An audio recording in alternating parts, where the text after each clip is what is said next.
say this and have it come out sounding good, I don't mean this. It's nobody's fault. It's not the people who show up. They're wonderful people. They're friendly, and we have a good time. There's got to be something more.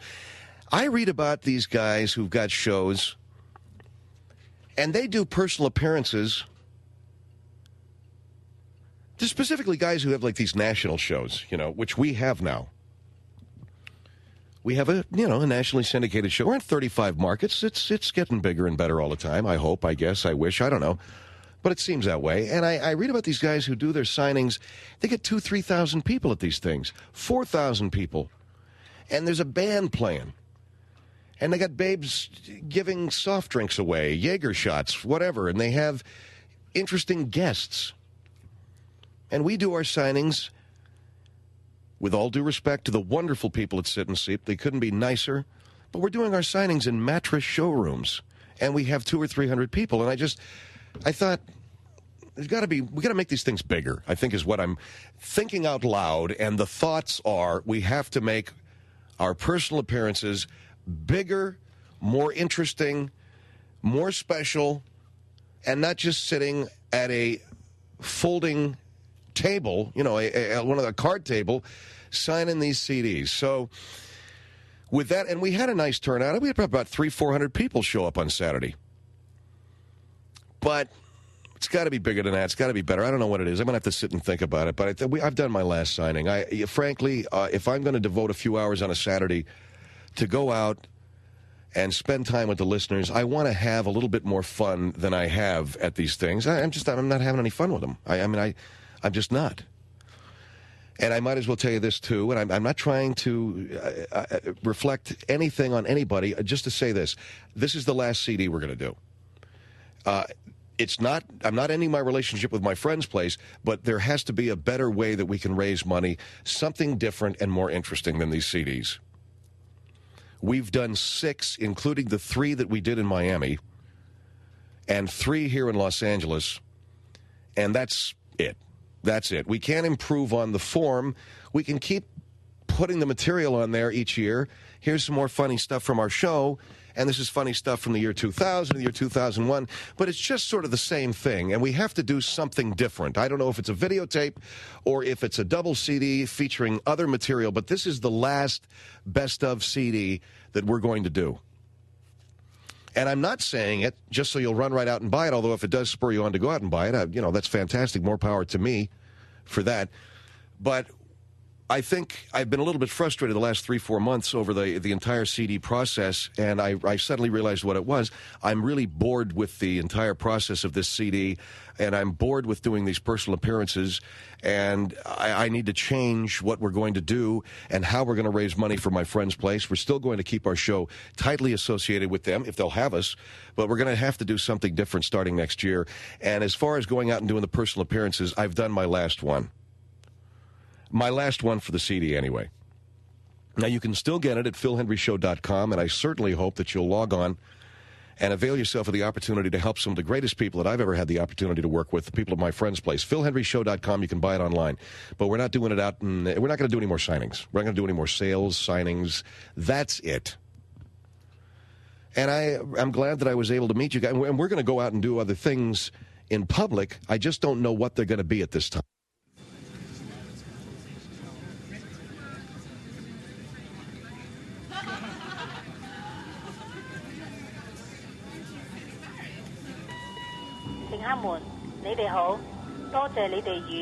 Phil Hendrie 先生一齊飛行。我哋現在正係響3萬尺高空中飛翔。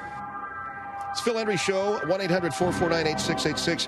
By the way, as long as we're making announcements on things that we are going to kind of move away from, we can take those airline bumpers now and we can throw those away. Okay? And Craig is giving me a thumbs up and a smile on his face. He's lighting the room up with it. The airline bumpers are gone. Yeah, you can buy. Well, you know what? You might be able to reuse the CD for something else, can't you? Can you reburn it with something else on it? You can't, Tony? Then go ahead and step on it if you want. The airline bumpers are history. I knew they were bad when my wife said to me, who is generally fairly complimentary and supportive, when she said, "Oh, man, you got to get rid of those." 1-800-449-8686. This is Martin Luther King's birthday. This is a day that saw some 20,000 people protesting on the birthday of Martin Luther King, the Confederate flag over the State House in South Carolina. We have an affiliate in South Carolina. We also have on the phone Dave Oliva of Los Angeles. And this young man has commenced a hunger strike, one that he hopes will result in the removal of the Confederate flag from the State House in South Carolina. Is that correct, sir? Yes, sir, it is. And welcome to our show, Dave. Thank you, Mr. Hendrie. It's good to be on your program, and I like listening to you, and I thank you for the opportunity to to be a part of this. How long have you been on your hunger strike? We commenced our hunger strike on Friday night, and this was in anticipation of Martin Luther King's birthday, which we know was coming up on Monday. And I'm going on a hunger strike because I want for all people to understand that this Confederate flag is an affront to all people, not only black people, it's an affront to all people, and people of color especially. Now, you're Mexican-American, correct? Yes, sir, I am. And you live in California. That's correct. And yet you are hunger striking over an issue some 3,000 miles away, correct? Well, I'm hunger striking because I think it's a human issue that affects everybody. And today is Martin Luther King's birthday. So to me, that's important. I think it devalues us as people when we only sort of, keep to ourselves and keep to our own backyard, and we don't go out, and do what we can for other people. And I think that it's time for us to take a look around. I live in California, and I'm lucky because this is a very progressive state, and they treat people of color in this state probably better than they do in most states. But there's other places like South Carolina, where they still, they don't quite get it yet. Everybody tries to tell them, and they're just sort of scratching their head. And okay, well, hold on for just a second, Dave. The question I really wanted to ask you is, you're on a hunger strike, and you're hoping what'll happen? Well, I'm on a hunger strike, and I will be on a hunger strike until the Confederate flag is taken down from the Capitol building in Columbia, in South Carolina. Where is it in South Carolina? Is it Columbia? Where's the capital there? I think it's on the... Do we know, Mike, what's the capital of South Carolina? Okay, my producer's trying to find out. Do you know, Tony? Craig, do you know? Do you know, Dave? The capital of South Carolina. Okay, so I've got 1, 2, 3, 4, 5 guys. How about you, Neil? You know, 6 people. We don't know the capital of South Carolina. We'll find out, but it's in the State House, right? Excuse me? It's on the top of the Capitol building in South Carolina, correct? Yes, sir, it is. In any event, I think that it's important to... Terry Ray Elmer says Charleston is the capital of South Carolina, and I believe that is where our affiliate is. We're in Charleston. So, do we know what call letters of our affiliate in Charleston? What are they? You don't know? Do you know, Tony? Do you know, Craig? Okay, so you don't know, Neil. All right, so we just ran through another 6 guys, and we don't know the call letters of our affiliate in Charleston. Do you know? I'm sorry? Do you know? No, what, the radio station you're on in Charleston? Yeah. No, sir, I don't. Okay. All right, so you are here, and you are protesting this, and you want to affect, how do you think, what do you think is going to happen? Well, I think what's going to happen is that my hunger strike is to show people that the Confederate flag is the wrong thing to have over the State House in South Carolina, and I will be on my hunger strike until they take the flag down and until they outlaw the use of the Confederate flag as an official symbol. So you in other words, you're hoping that your hunger strike gets enough attention drawn to it that people will pay enough attention to your hunger strike that they're going to take down the flag, right? Yes, sir. That's what I hope. All right. Now, Dave, question for you. Do you honestly think that people are going to care? They should support my cause because if they don't support my cause, I have not eaten since Friday, and, if people don't support my cause, then they will have my blood on their hands. Are you planning on starving yourself to death? I will not eat. Yes, sir. I will not eat. Now I'm getting the word that Columbia is the capital of South Carolina, according to callers. So our news department had it wrong. Go ahead, Dave. People sound like you're muffed up over there, man. Yeah, I know. We don't know the capital of South Carolina. Forgive it. And I ask the forgiveness of my listeners in South Carolina. So you think that people are going to care enough? No, I think that, yeah, I mean, I'm on a hunger strike, you know. Okay, you're on a hunger strike, and you're going to starve yourself until what? Until they take the flag down? Until they take the flag down, right. Will you starve yourself to death? It's not going to come to that because people are going to, you know, they're going to see that they'll have my blood on their hands if I don't. Okay, I disagree with you. I think that no one's going to care, okay? No, you're wrong. No, wait, I don't think anybody is going to care. And as far as having your blood on anyone's hands, it's your choice. It's your decision. You understand? So that if you decide you want to starve yourself to death over the Confederate flag in South Carolina, no one's going to feel guilty about that. Well, Mr. Henry, that is not traditionally how you're supposed to treat people who are on a hunger strike. Because I have read about Martin Luther King did hunger strikes. They did hunger strikes in Northern Ireland with the IRA. Mahatma Gandhi did hunger strikes in India when they were getting. So I don't know if you're familiar, you know, with hunger strikes or not. Well, I've heard of all those men, all those places and all of the people involved in those events. But what makes you think that people are going to feel that they've got their blood, your blood on their hands if you die over this Confederate flag thing? People got other things to worry about, don't they? Well, that's what I told you. I mean, traditionally, you're supposed to, like, if somebody goes on a hunger strike, like I'm going on a hunger strike, you have to either force feed them or give in to their demands, okay? And I mean that. So I stopped eating on Friday night. I have not had nothing to eat. And so traditionally people are going to give in to my demands. What I'm saying, though, Dave, is that you're on a hunger strike to force them to take the Confederate flag off the Capitol building in South Carolina. I don't think anybody's going to care if you starve yourself to death. Well, then you don't know nothing about hunger strikes. What am I missing? Because traditionally when someone goes on a hunger strike, people either force feed him or they give in to his demands. And since I'm not going to let nobody force feed me, they're going to have to give in to my demands. Are you telling me that you're planning on starving yourself to death? I'm going to do it, man. I'm going to do it. You're going to starve yourself to death? Yeah. So that those people in South Carolina are going to have to take the flag down. Okay, because I'm going to not eat until they take that flag down. And what I'm saying to you about them not caring. No, they'll care. If you watch, they will care. Okay, traditionally, so you don't know nothing about hunger strikes, Mr. Henry. With all due respect to you, you don't know nothing about it. A hunger strike, people will do what I want them to do, or they'll have my blood on their hands. I'm not sure that you understand the gravity of what it is that you're attempting to do. No, I know exactly what I'm doing. You don't understand what hunger strikes do. And all right, Dave, you're going to go on a hunger strike till they take the Confederate flag off the Capitol building in South Carolina. That's right. And you feel sure that they will. They're going to do it, or they'll have my blood on their hands.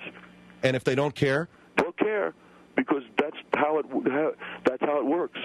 That's how it works. All right, Dave Oliva.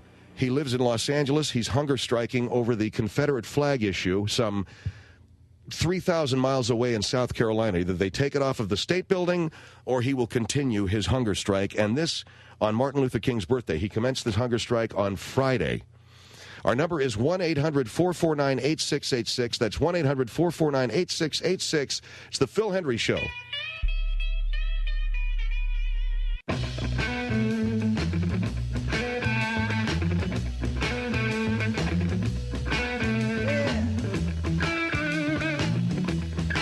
Show 1-800-449-8686.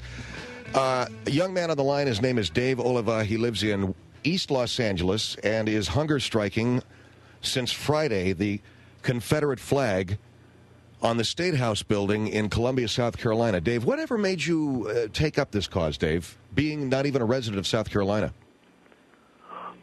I guess, number one, I live in a very progressive state, California. I wanted to let the people in South Carolina not give up hope, that someday they can live, in a progressive state like we do, number one. So we kind of, leading the way and showing them how to do it. And number two, I admire Martin Luther King, and I know that on his birthday he would not want that. And well, okay, but what I'm saying to you, that you can go on your hunger strike, you can die, and no one's going to care. No, that's not right, man, because you're not familiar with hunger strikes. I will go on my hunger strike, then people are going to, care about it, and they'll get upset, and then they'll change the law. Are you? And you are going to? I'm going to starve myself if I have to. There's no doubt in my mind. I'll starve myself to death. Look, kid, you can't do that to yourself, okay? I'm going to do it, Mr. Hendrie, and you have a very powerful radio station, and you just said that you get into South Carolina, right? Yes, sir. Okay, then you better start talking.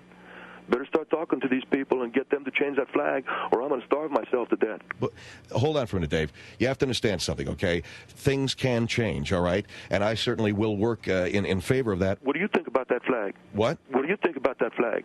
I don't like it. I don't like the flag. I think it's a historical relic. I think it belongs in a museum. Certainly not flying as the symbol of a state house. No. But well, then you better start talking to the people, man. You better start, getting them to change their mind, because my blood will be on your hands and on the hands of everybody out there. But I'm asking you to please think about what you're doing, because... No, I'm not going to think about it. You're the one who has to now start to think about it, because I will die if I have to. All right, how about if I take some phone calls? Yeah, get those suckers on the air, man. I want to hear what they got to say, because, if I don't hear the right thing, I'm not going to eat. All right, let's go to Columbia on the Phil Hendrie Show. This is Columbia, South Carolina. Hello? Hello? Yes, sir. You're on the air. Yes, sir. Yeah, man, well, I feel sorry. I appreciate the rights what this gentleman is trying to do. Yes, sir. But the flag here in South Carolina, it's like a family-oriented thing. It's part of our history, and people don't want to change. Come on, man, I've heard that all before. That's a lot of that's. What do you think that flag represents to you? Do you think it represents racism? It's crap, man. Just take it off the thing, and you can put it on your truck or whatever you want to do, man. That's fine, But you can't have it hanging from no state house. Well, and why do you feel that way? Well, because it's bad. It's wrong, man. Well, why do you feel the flag is wrong? See, the Klan took that flag and made it a hate flag. That's right. That's right, man. They co-opted the whole thing. Well, that's right. That's the Ku Klux Klan's problem, but it's not the Southern people's problem as far as as far as what the flag represents. It's nothing to really do with even races. Dude, it's too late now, man. I'm on my hunger strike. Well, man, but I feel sorry for you. Well, because I know the people here in South Carolina is not going to care. Well, just like the gentleman told you, because people love that flag here. You're going to have my blood on your hands. Well, I don't care. That's the problem. Nobody's going to care if you die. The thing is, that flag is more important to most people than your life. No, wait a second. Don't you understand what a hunger strike is? Well, yes, I know what a hunger strike is. I think it's a sign of ignorance to starve yourself for something that you're going to change when somebody's... Well, wait a second. I've been on a hunger strike since Friday, which means I'm not going to eat until they take the flag down from South Carolina, which means if I die, then you killed me. Now, wait a minute. You can't say that he killed you anymore. Well, you better start talking, Mr. Hendrie, because this dude hasn't got the message yet. What do you mean, this guy calling from South Carolina? That's right. Well, I don't know what message he's supposed to get. I've got you on the air. You're saying what you want to say. What do you want? Well, this guy doesn't understand, so that means I'm not going to eat. I'm trying to understand. All I want is you to tell me exactly what you think the flag represents. I think it represents, bad stuff. It's like all hate and everything. Oh, do you slavery actually feel that? What? But you know that how even the slavery issue even started? It's all about slaves and everything. Man, all the people don't like the flag. Just take it down, They don't like it. Well, but the thing is, the people here in the South, where you're 3,000 miles away... You in South Carolina, right? That's correct. What if, I waved the Clemson flag all over the place in South Carolina? The Clemson flag? A Clemson flag? Yeah. You'd hate me, wouldn't you? Well, Clemson... I don't understand. That's a college flag here. That's right, but the Gamecocks hate them, right? Right. Okay. What if I walked on the South Carolina campus waving a Clemson flag and going, yeah, man, the Tigers, they kick ass, You would hate that. Well, there's a lot of Clemson fans here in South Carolina. But I don't know what that's got to do with anything. It's irrelevant. Yeah, it's kind of irrelevant to the... Thank you, sir, for your call. That's one guy who hasn't been convinced, okay? I'm telling you right now, you better get these people going. You make it seem like it's my job. It is your job. You got the show. It's your job. Well, I think that's unfair. Atlanta on the Phil Hendrie Show. Hello. Hi. Hi. Yes, ma'am. I'm just not sure what he's trying to accomplish in the fact that he's just some random guy out in California. And yeah, but I'm out in California showing you how to do it. But nobody out here on the East Coast is going to care if you, just some random guy in L.A., is going to starve yourself to death. You hear what she's saying, Mr. Henry? That's the lady's opinion. I can't change it. You're the host of the show. You need to change her mind. That's why you have a radio show, to change minds. He can't change my mind any more than you can change my mind. But that's what. Now, maybe if you were some state senator who had some... Hello? Some position of importance, maybe then people would listen. Well, but if you're just Joe Schmo out in California, nobody out here is going to care. I'm on a hunger strike, though. I'm on a hunger strike, though. And if I die, then you will be responsible for the death of my body, you know? I am not going to be responsible for your death. You are going to be responsible for your death because you chose not to eat over this flag out here in South Carolina. Okay, Mr. Henry, that's what I mean. You should change your mind now. What am I going to do? Change your mind. Well, what do you want me to say? You're the host of the show. You're the one who can change people's minds like Paul Harvey does on his show and people like that. What am I going to say to this lady? I am an educated individual. I can make my own choices, and I can make up my own mind. Nobody on the radio, nobody in politics, nobody anywhere is going to give me my opinion. I have my opinion, and I stick with it. You're blowing it, Mr. Henry. Well, sir, the lady, you heard her. She has her opinion. She sticks with it. We'll be right back. Phil Hendrie Show, 1-800-449-8686. I think you're blowing it, man.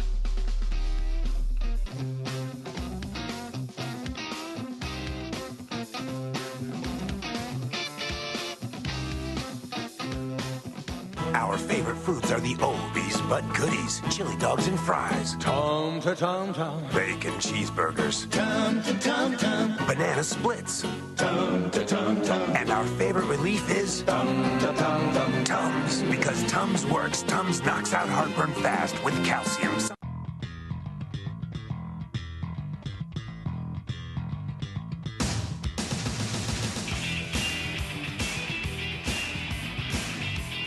Phil Hendrie Show, 1-800-449-8686. There was a protest today in South Carolina over the Confederate flag. On the birthday of civil rights leader Martin Luther King, thousands marched and gathered in Columbia, South Carolina today to protest what they consider a vestige of a racist past. Carrying signs such as "Your heritage is my slavery," the marchers protested against the Confederate flag that flies above the State House.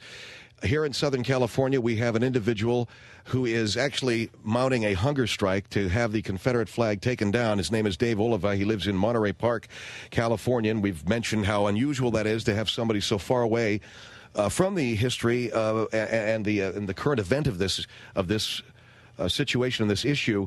But you say it's because you want to teach them how? Well, Mr. Henry, you know, you have a talk show, and you can teach people how to.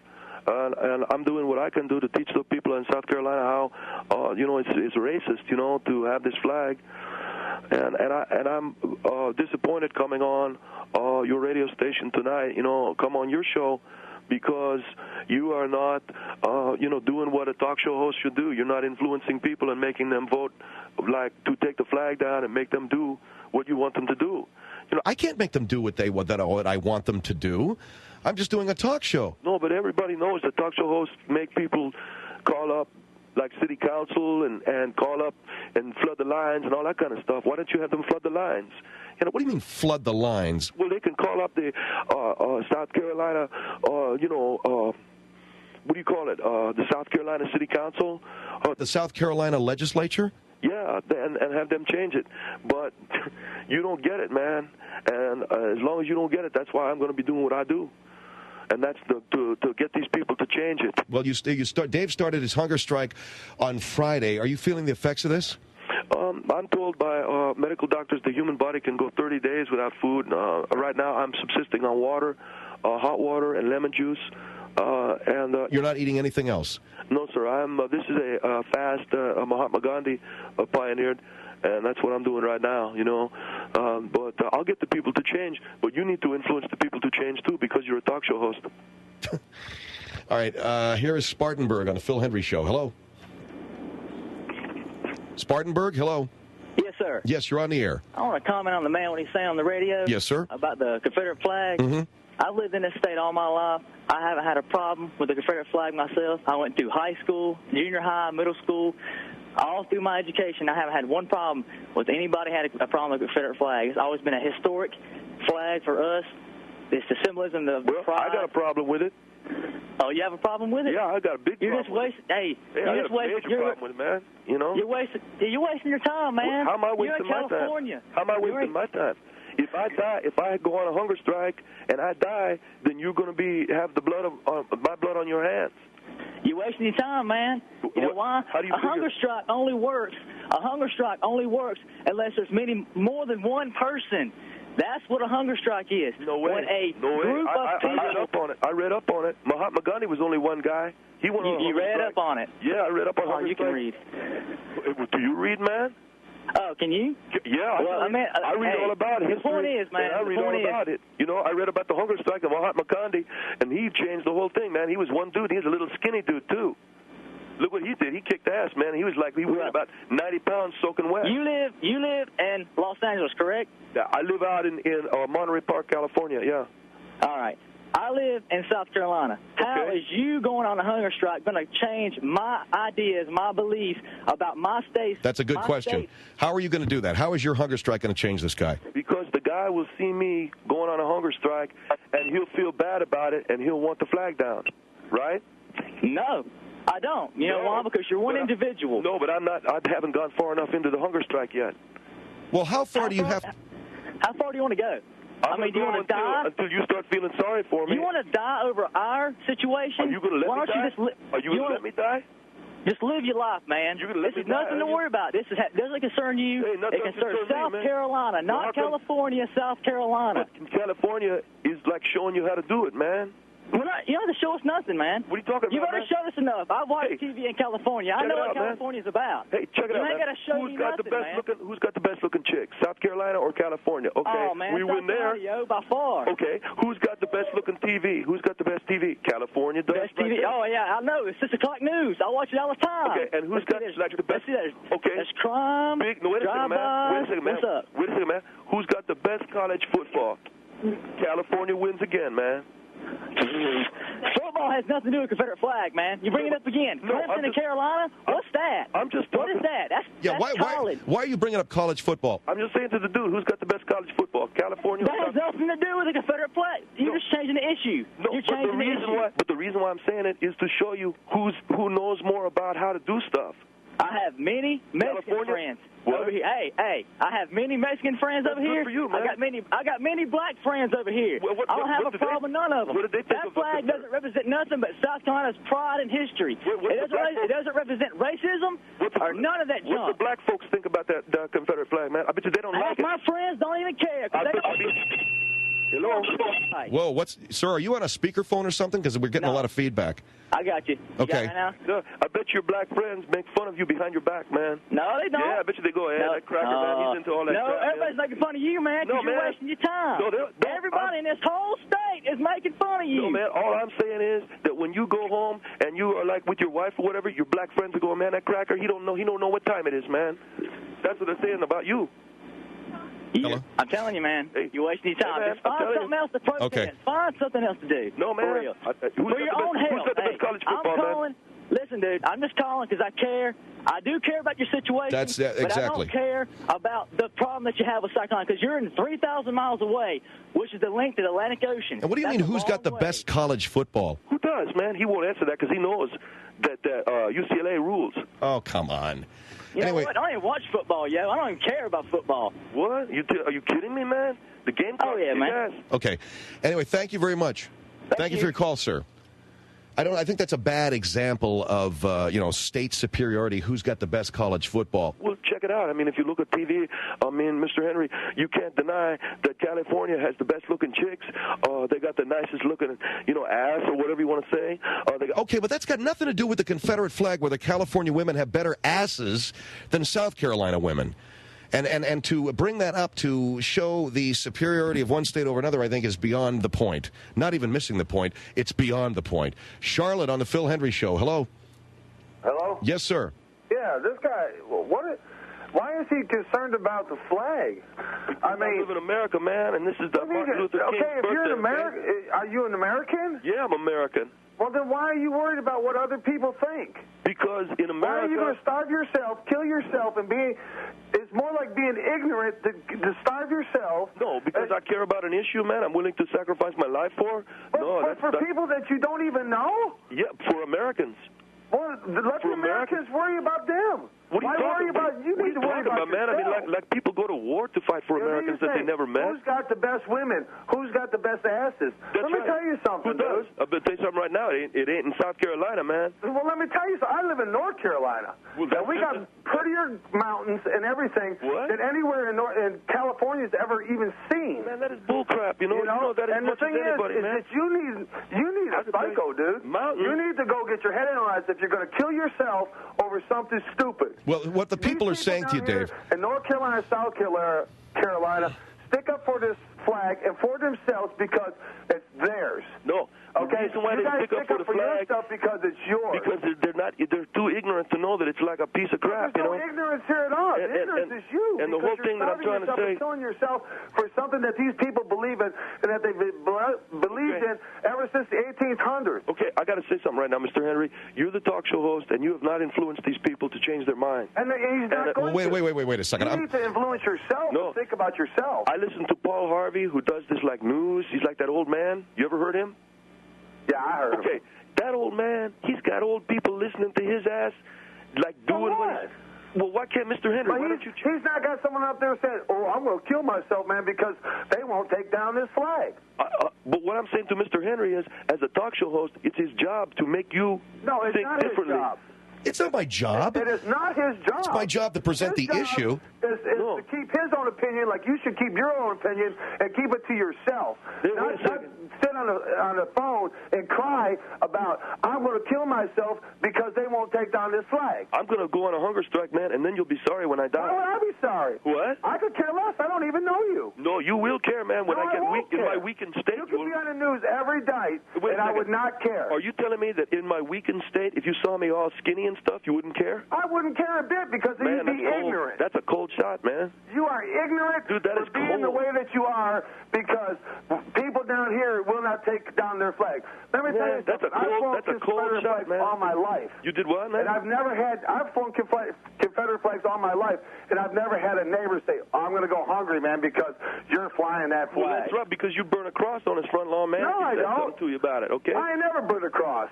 Now, that's dirty pool. I mean, there's a lot of people who fly that flag, and I don't, for the record, as I said, I don't think the flag belongs on an official state house building either. But to say that every guy that flies a Confederate flag is a cross burner... Oh, listen to you, Mr. Because he's prejudiced. That's why he's prejudiced against people, man, that stick up for themselves like their flags and their country. Mr. Hendrie, that's the thing, and their state. Mr. Hendrie, you're not doing your job, man.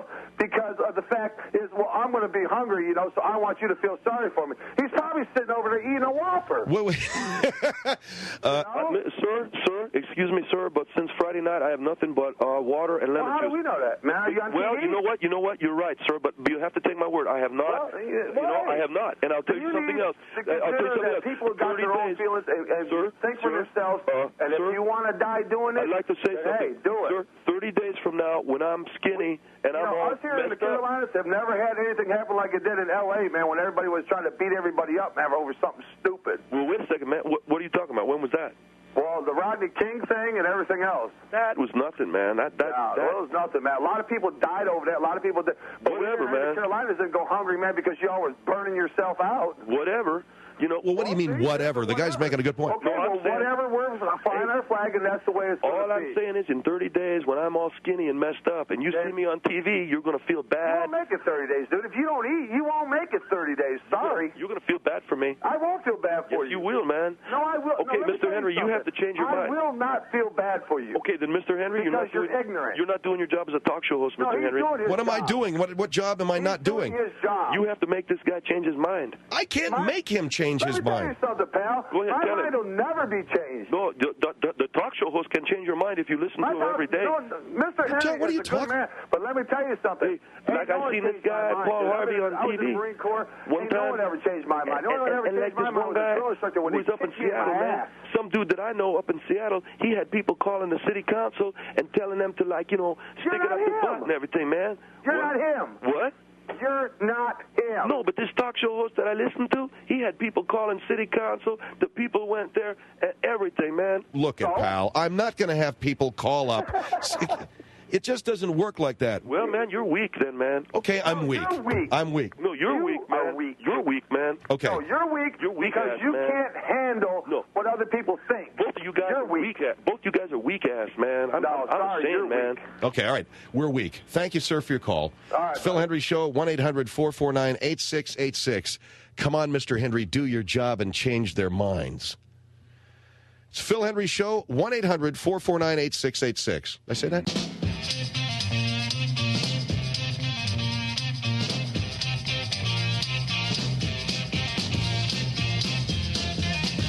Phil Hendrie Show, 1-800-449-8686. And Dave Oliva from East Los Angeles, Monterey Park, actually, on the line. He is on a hunger strike. He mounted this on Friday to have the Confederate flag taken down from the State House in South Carolina, from California all the way to South Carolina. And I think a lot of people are saying, Dave, why would someone this far west care about what's going on that far east? Well, I wanted to make a statement, though, Mr. Hendrie. Earlier in the program, you were talking about how you got some donuts or something out of your, machine there. Yes, sir. I got some donuts before work, yeah. See, you have made the statement on your program that you are against the Confederate flag being on the State House in South Carolina, correct?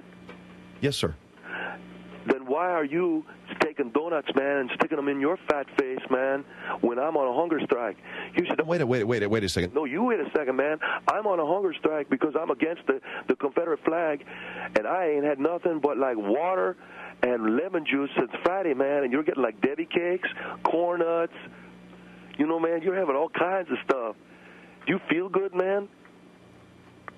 You feel good about that, man?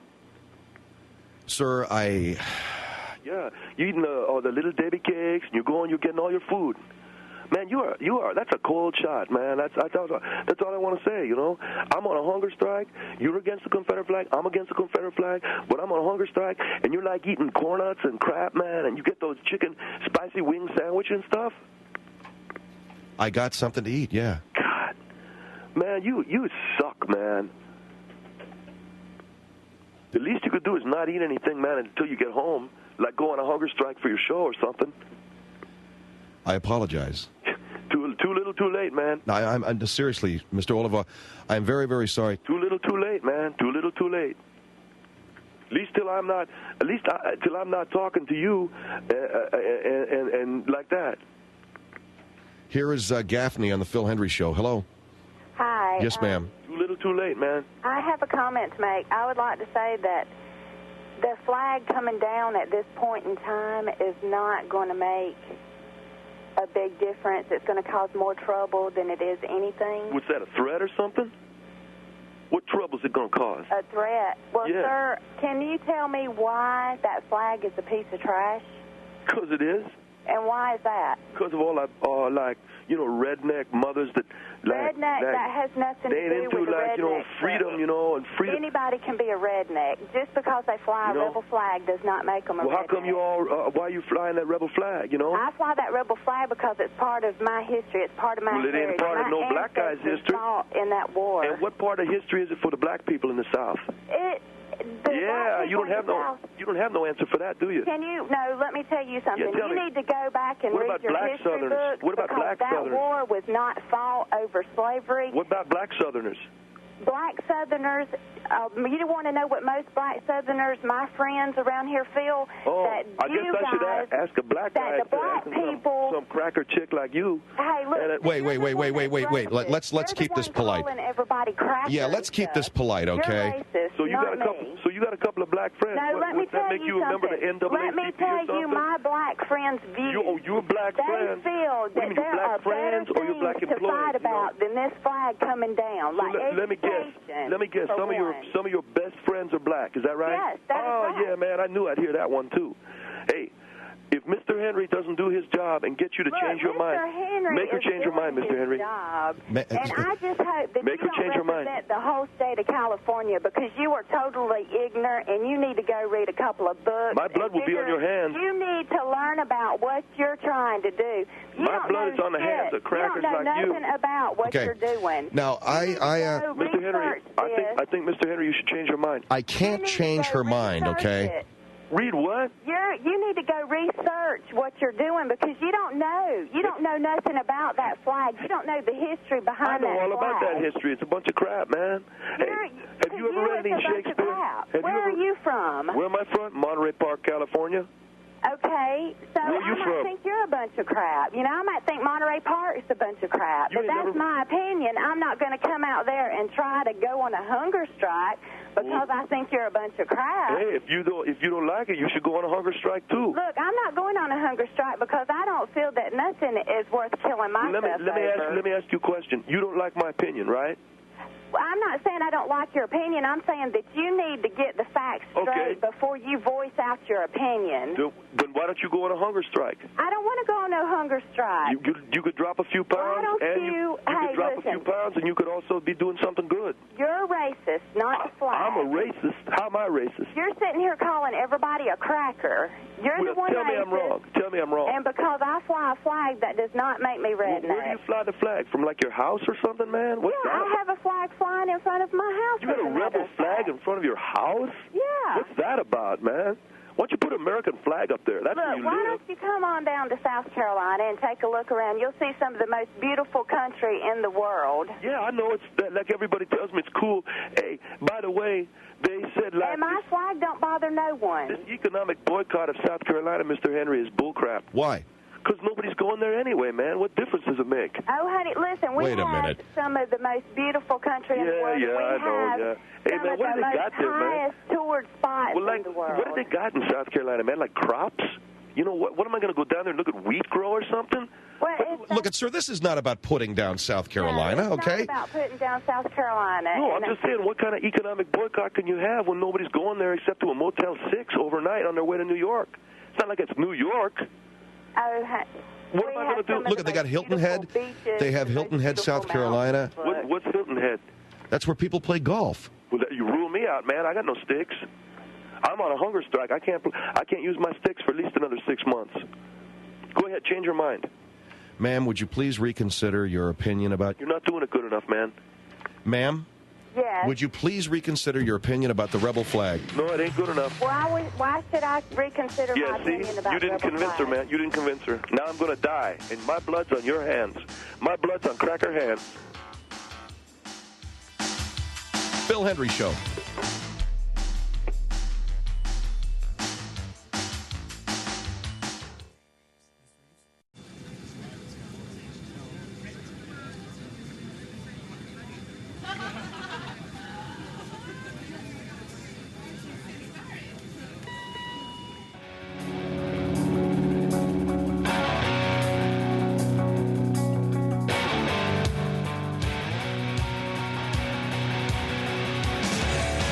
Phil Hendrie Show, 1-800-449-8686.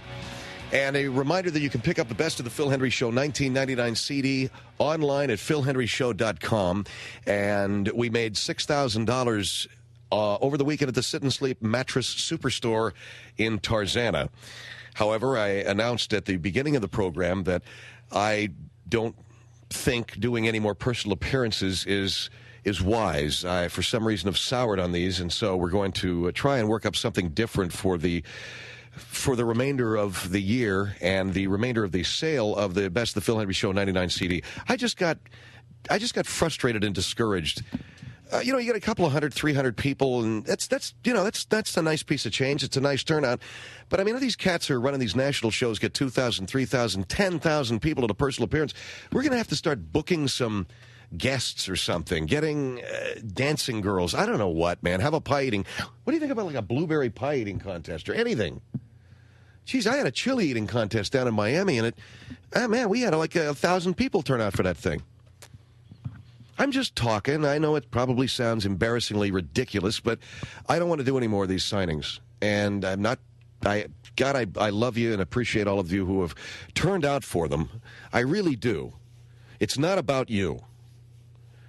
It's not about anything other than it's just about me, and I'm bored.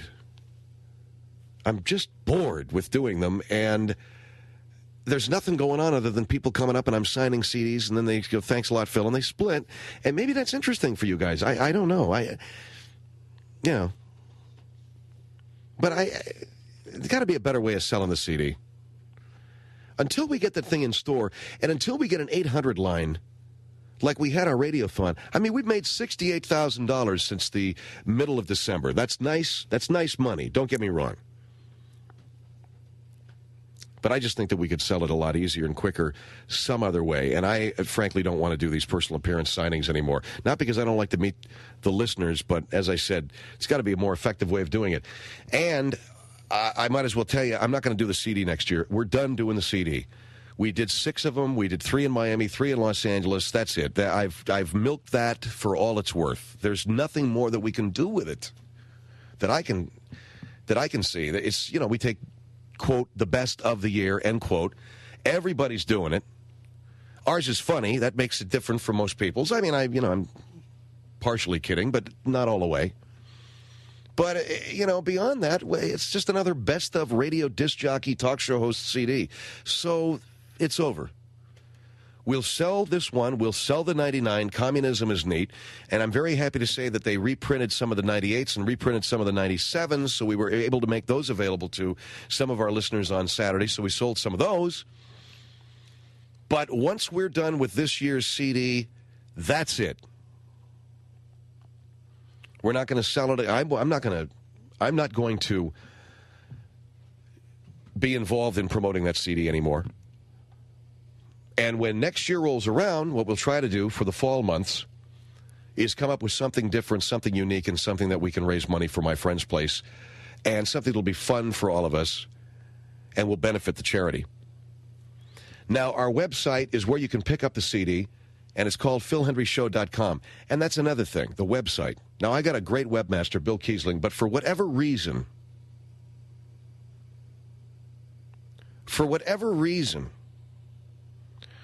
we're going on month number 3 now with a website that, in my opinion, doesn't look good. I don't believe it's Bill's fault. I don't believe it's anybody's fault at Premiere. I just think that we've been working at cross purposes for a while. There's a question of the server. There's a question of who's designing it. There's a lot of questions that I would like to have answered before I keep directing people to PhilHendrieShow.com, to a website that, in my opinion, doesn't look 100%. It's got some good stuff. It's also got some crap in there that's kind of lame, that I would not, if it were entirely up to me, have on there. But it's there. We got to put something up, so there it is. So you see the website the way it is. You can order the Phil Hendrie Show CD there.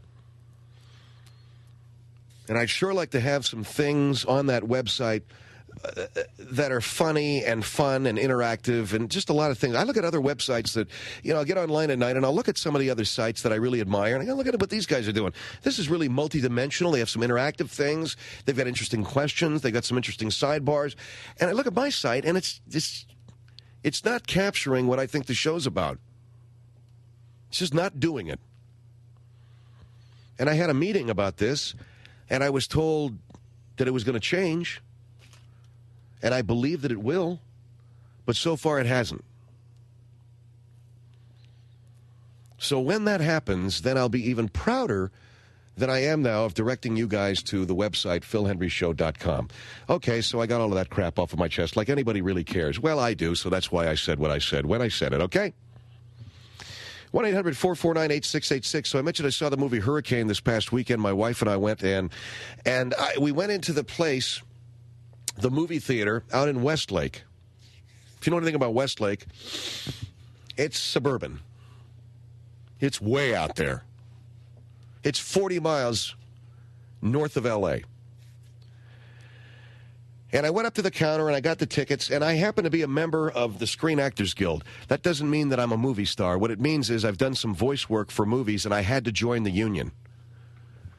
You can't do any voiceover work for any film without being a member of the Screen Actors Guild in the city of Los Angeles and I'm sure elsewhere where they're SAG signatories, where they're Screen Actors Guild signatories. So the fact is I have a Screen Actors Guild card. And other than just carrying it around in my wallet and showing it to anybody who may be interested in a bar at 3 o'clock in the morning, can I see the card? What I do with it between January and March is my wife and I can go to see movies for free because Screen Actors Guild members get in to see films that are under Academy of Motion Picture consideration for free. I don't get to vote on them, do I? No, I don't get to vote on them. I get to go in and see them free. So I whip the card out. And, of course, I'll hold the card up like I'm real impressed with it, and the kid will look at me and go, okay, what movie, sir? So, in other words, I'm waiting for the kid to say, wow, are you Denzel Washington? No, I'm not, But point of fact, the kid's staring at me, and I'm staring at him, and I'm holding a SAG card in front of me. He goes, that's real great. What movie do you want to see? Oh, I'm sorry, So we went to see Hurricane, and there's a long line of people, and it was a multiplex, so they had Cider House Rules, The Hurricane, all that other stuff. They had a bunch of other movies, 8, 9 movies. Last night, Martin Luther King birthday weekend, so a lot of people were out going to movies last night. I said, we'd like 2 for Hurricane, please. Okay, great, sir. So we're walking past this line, and I said, Jesus, look at him, man. I get up to the guy, he rips the tickets in half. And I said, what's that line for? He says, Hurricane. So get in back of the line, pal. I said, holy Jesus, there ain't a black face in this line. I was half kidding, but there's a woman standing there going, what time's the movie start? I go, how about that, lady? All these white folks are in line to see Hurricane. And she's, she's waving her hand at me like, oh, aren't you silly? Like, oh, of course they would. Like, oh, sure, yeah, I saw a whole bunch of them in line to see Malcolm X. No, I mean, I'm very serious. I never, ever, ever see that many white folks in line to see a movie about a black guy, ever. But, man, they turned out in droves, and I'll tell you something else. They gave the film a standing ovation at the end. Have you been in a movie theater when they do that? Craig, you ever seen that? People applaud at the end? Other than Star Wars. Oh, Jesus. Because that's the Star Wars, the only one I've seen. They applauded Star Wars. They did? Seriously? Oh, man.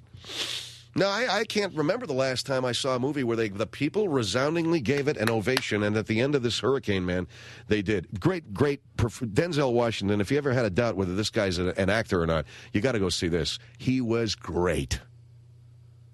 Now, the rest of the movie, a little bit on the movie of the week side, a little, some of the acting was kind of movie of the week acting, but that's okay. It was a heartfelt thing. The same guy directed that who directed Shawshank Redemption, so you know what we're talking about. Did Norman Jewison do Shawshank Redemption? I think. And it's the same feel, that same kind of melancholy, sentimental stuff that sort of weaves its way through the film. And, right when you're ready to fall asleep, they grab you again. But, of course, every time that Denzel Washington's on the screen, tremendous. Just tremendous, this guy. So do I recommend it? Yeah. Do I recommend that you join SAG? Yes, you get in free. Try it. I mean, they can only say no. Make your own SAG card. It's blue and white, and it has a lot. Forget it. 1-800-449-8686. It's the Phil Hendrie Show.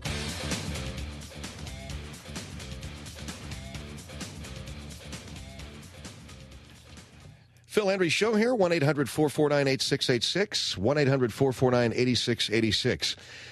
And I don't know why I was thinking of this. It just would be interesting.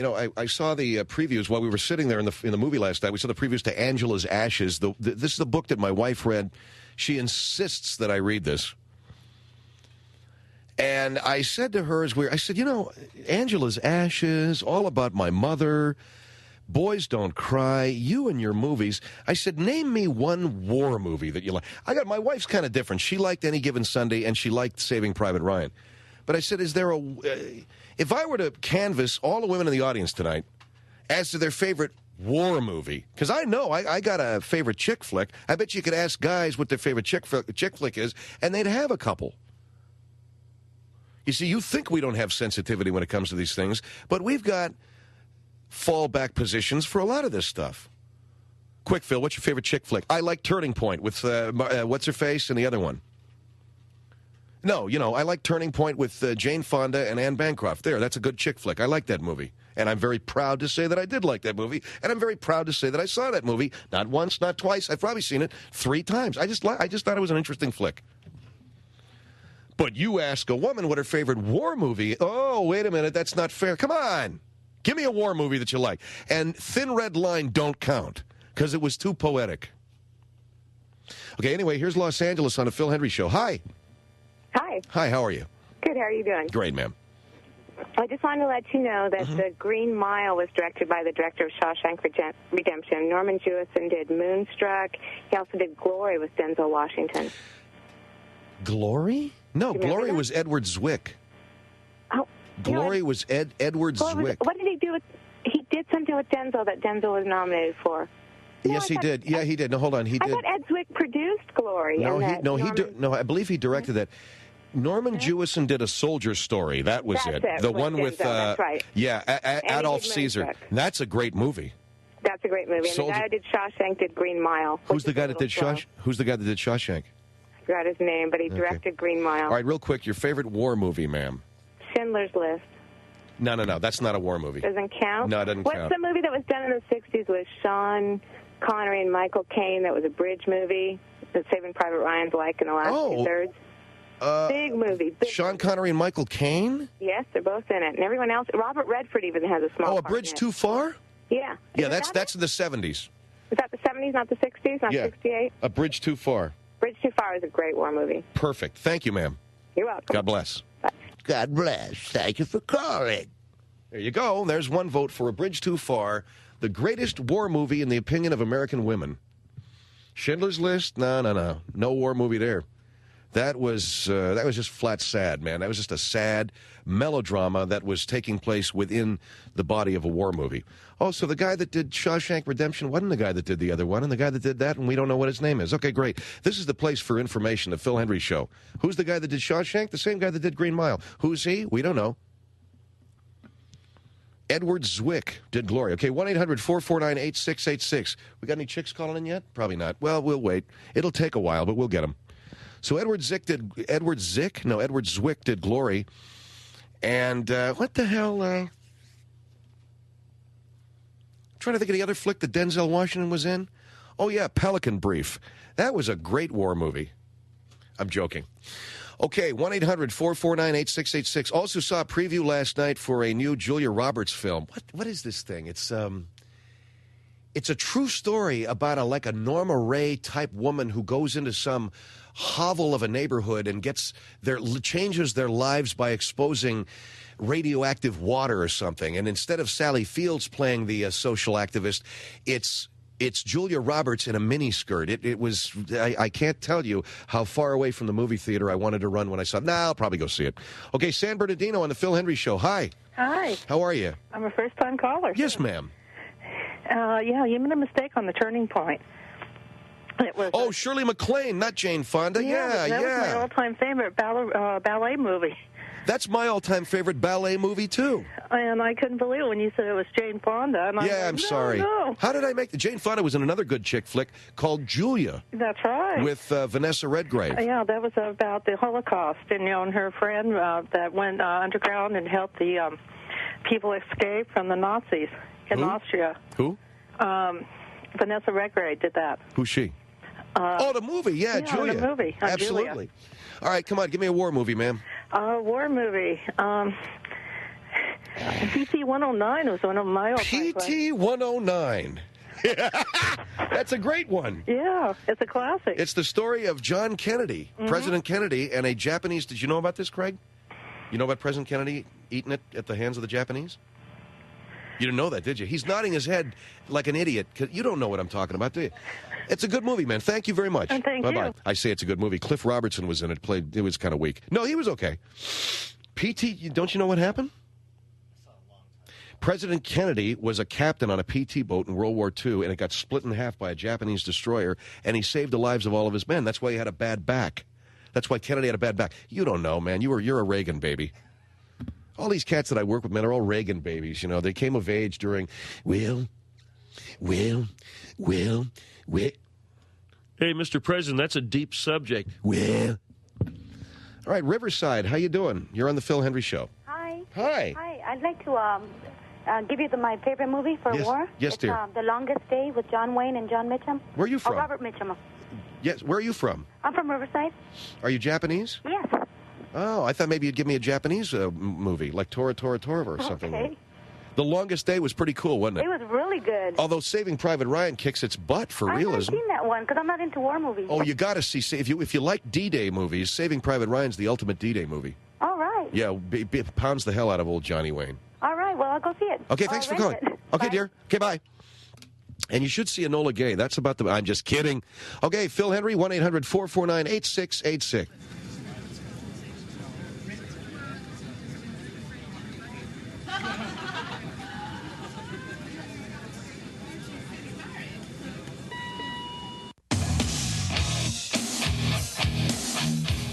Phil Hendrie Show, 1-800-449-8686. And I got myself a Coke. Orange on the Phil Hendrie Show. Hi. Hi. How are you?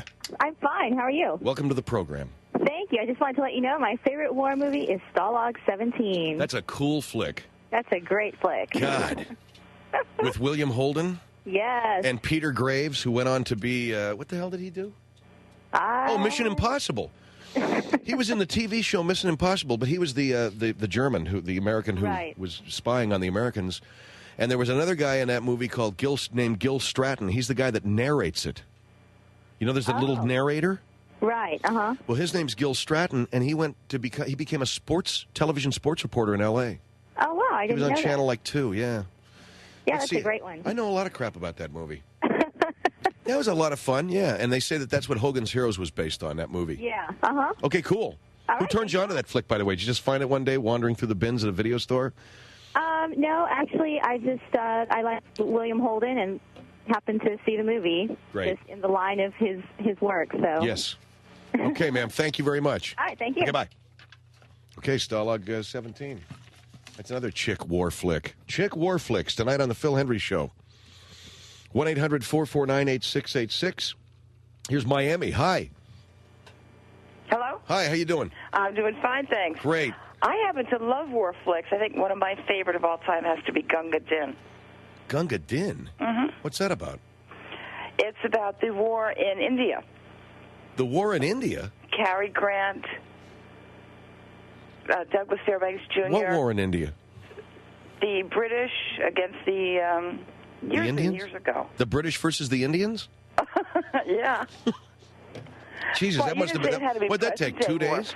Huh? You didn't say it had to be a present-day war flick. I guess you're right. Yeah. You're absolutely right. I was thinking of, like, Korea, Vietnam, and World War II. I didn't think you'd be taking me back to the Zulu Nation. Well, that's not Zulu India. Oh, it's India. India. It was the British versus the Indians. Yeah. Was that like a 48-hour war? And Kali and, all the gods and all that with Sam Jaffe.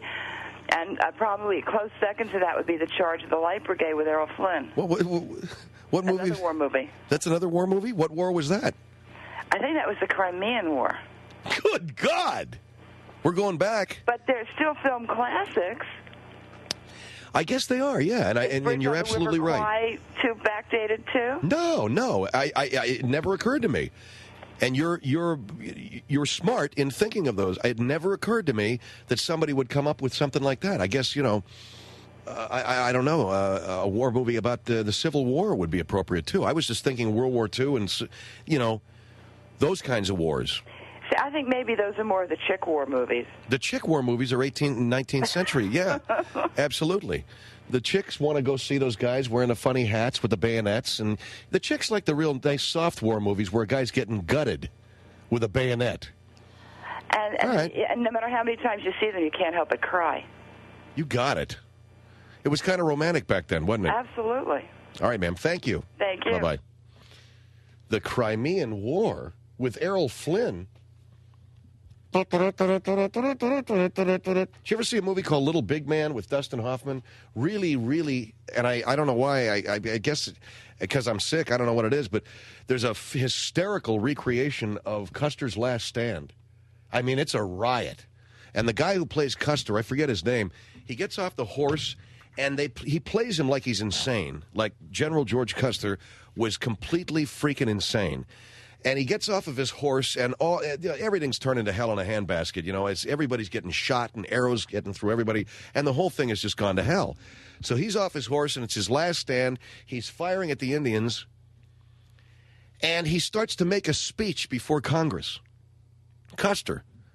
As the Indians are running around, they're scalping people, they're sending arrows to these guys. His whole army is getting destroyed, and Custer has now flipped his freaking lid. He's climbed off of his horse, his hat's off, he has a pistol, and he's firing at the Indians, and he's making a speech before Congress about what an asshole the president is.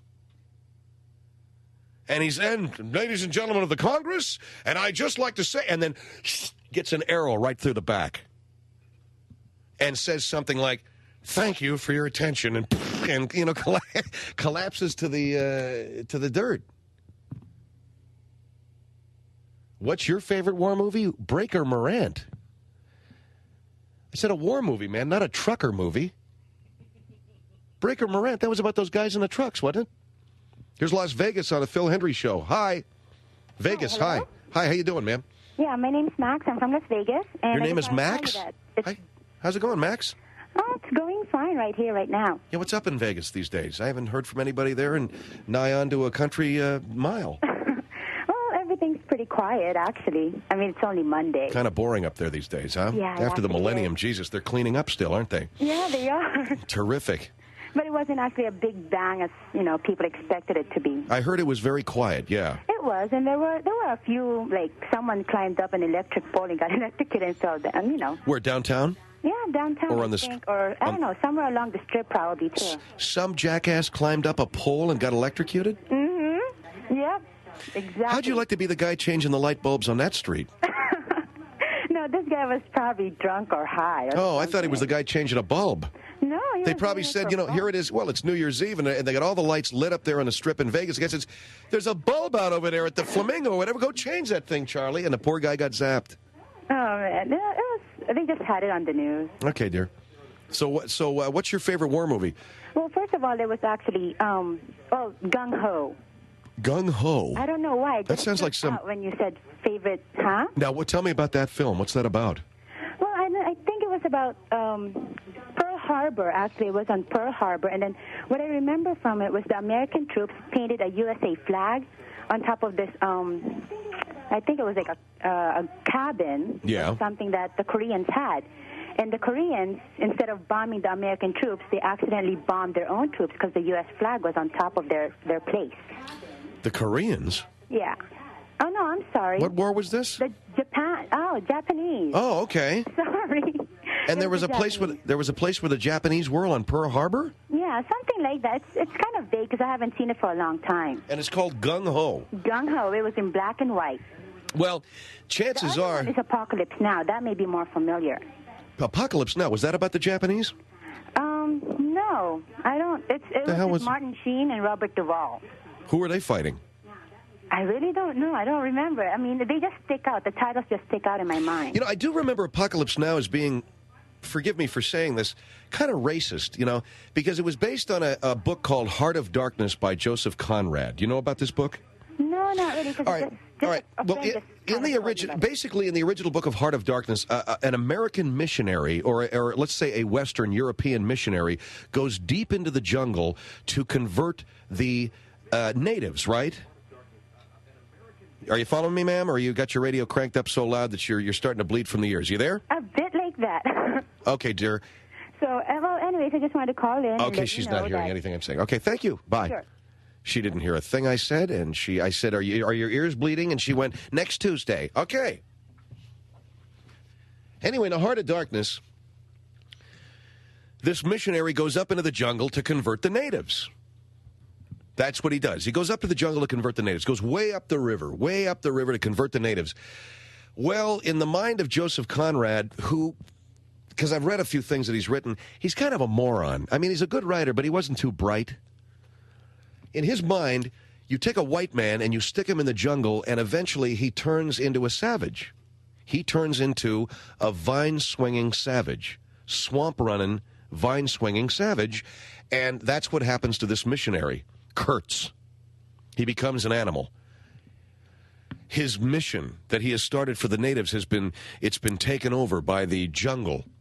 It's been subsumed by the jungle foliage and the natives, and he's got skulls and crap all over the...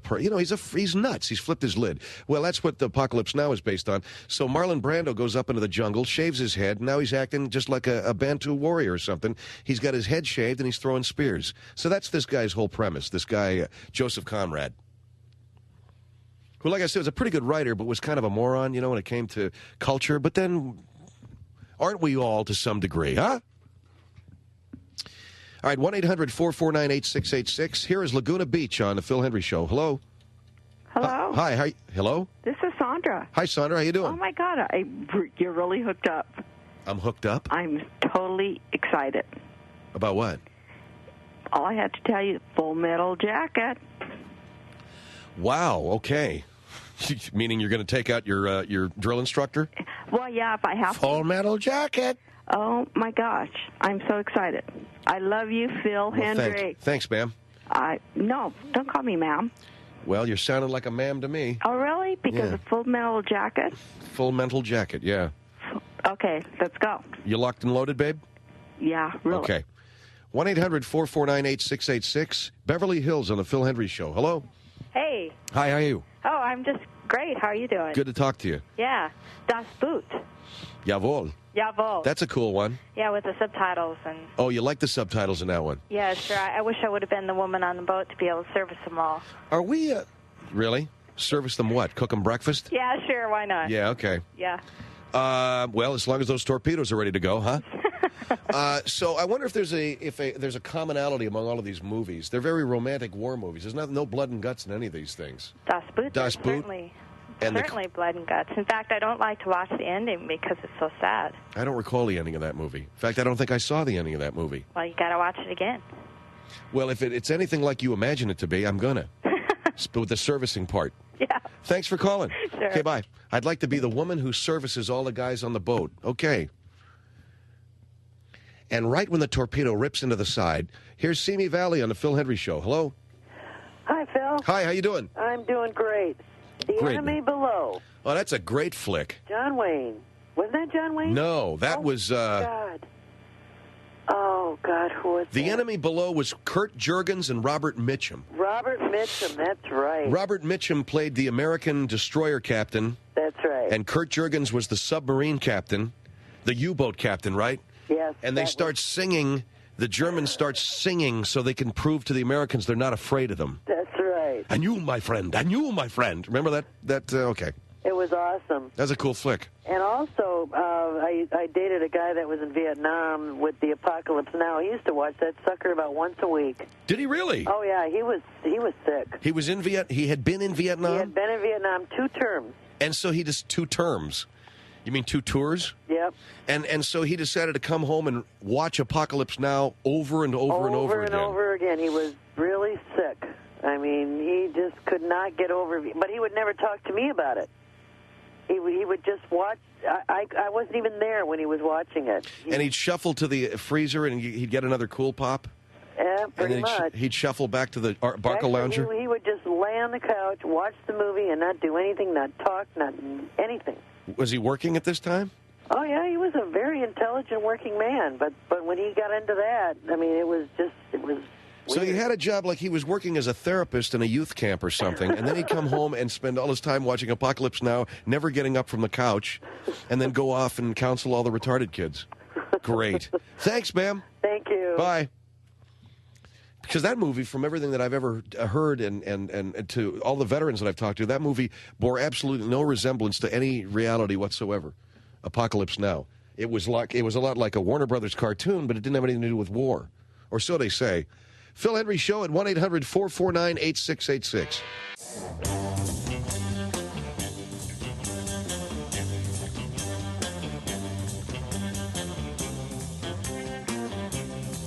Phil Hendrie Show at 1-800-449-8686. So Tony goes to Vegas just to play the slots, just to keep moving, as he says. I just got to keep on going. Drink and move. You know, the other fighting, they used to say stick and move. With Tony, it's drink and move. The only thing I don't like about the slot machines, I've said this many times, when you sit down in there at that pit with all the slots, this is all you hear.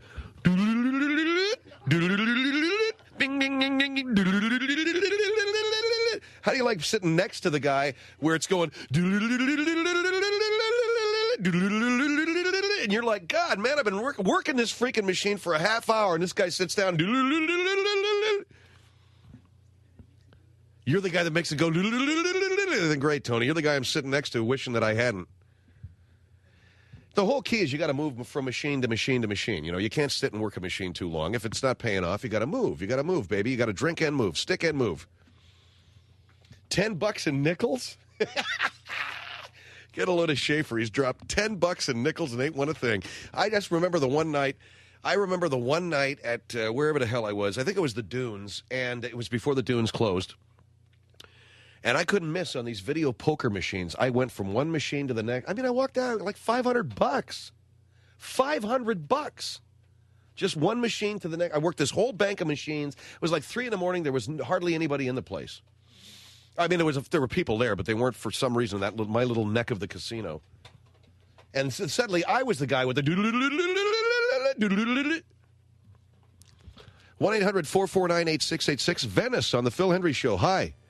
Hey, what's up, Phil? Good. How are you, sir? All right. I just called to hook you up with the answer for the Green Mile director and Shawshank. Oh, yeah. Who is that? It's Frank Darabont. Okay. Why did somebody... He actually, that's the first thing, Green Mile, that he's directed since Shawshank. He was actually waiting for a good script to come along. Is he more a writer than he is a director, or is he... He started out, he was a set dresser. And a set dresser? Yeah, and I don't know how he got into directing, though. He was a piece of furniture, then. He was a dresser and a bureau dresser at that, and then he became a director. And you don't know how he got into directing, other than the fact that he's pretty good at it. Yeah. Well, I guess he is. That's the one movie he did, that Shawshank, I saw was fantastic. That was great. And it just kind of ironic. And he went from dresser to armoire? He waited, and it's another period Stephen King, it's another prison movie, too.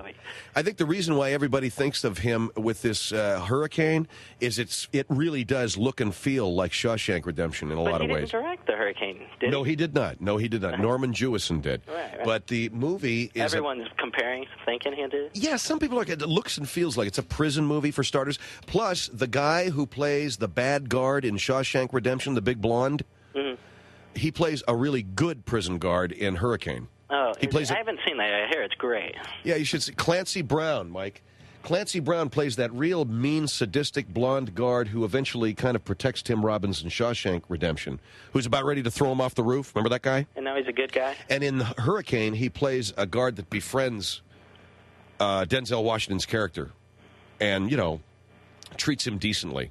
But I'm thinking, what the hell? This guy's played 2 prison guards in 2 movies. It's got to be the same director. Why would he take the same role? Maybe it's because it's a different guy? Okay, I get it. They get typecast, I guess. All right, man. All right, and Thanks. I'd like to give a shout-out to RC wherever he may be. Yeah, RC is, we know he's alive. Oh, he is? Magically, yeah. You should get somebody to channel him. Now, he's alive, man. He's still alive. You haven't listened in a while, have you? I had a break for a while, but I have been a big fan of yours from the beginning. Thank you. All right, Okay, Phil. bye. I love it when people say I've had to take a break from your show because it's, God, that hurts. What does that mean? I know that my show can suck just as much as anybody's, but I also believe that it doesn't suck any worse than anybody else's. And when it's good, it's as good as anybody's, if not better. Not from my show. He just had to take a break. Maybe he was locked up. Maybe. All right, here's Huntington Beach on the Phil Hendrie Show. Hello. Hi, Phil. Hi. Hi. I wanted to tell you what my favorite war movie is. Mm-hmm. Is King Rat. King Rat. Yeah. What's that about? Oh, it's George Siegel, I think. He's in a prison. Yeah. And he starts cooking rats and selling them and making money. It's kind of weird. It sounds delicious. Yeah. So he's cooking rats and making money, cooked rat? Yeah. I think it's in either Japan or Korea. I can't remember. Are you Japanese? No. And then my other one is, I think it's called God Bless You, Mr. Anderson. No, God Bless You, Mr. Something. No, Merry Christmas. Merry Christmas. Mr. Something. Yeah. With David Bowie? No. This is one with Robert Mitchum, and I can't remember the... Oh, no. Heaven Knows Mr. Allison. Yeah, I know the one you're talking about, the nun on the island. Yeah, I thought that was cool. Yeah, that was a good one. Yeah. No, ma'am. I got my globe and anchor, ma'am. Yeah. You kept calling the nun ma'am? Yeah. Yeah, did you ever see this movie, Mike? It's about a Marine who goes ashore, and there's only a nun left on this island. And so they're like Adam and Eve. And, they have to hide out because the Japanese have come back onto this island, and he winds up falling in love with her.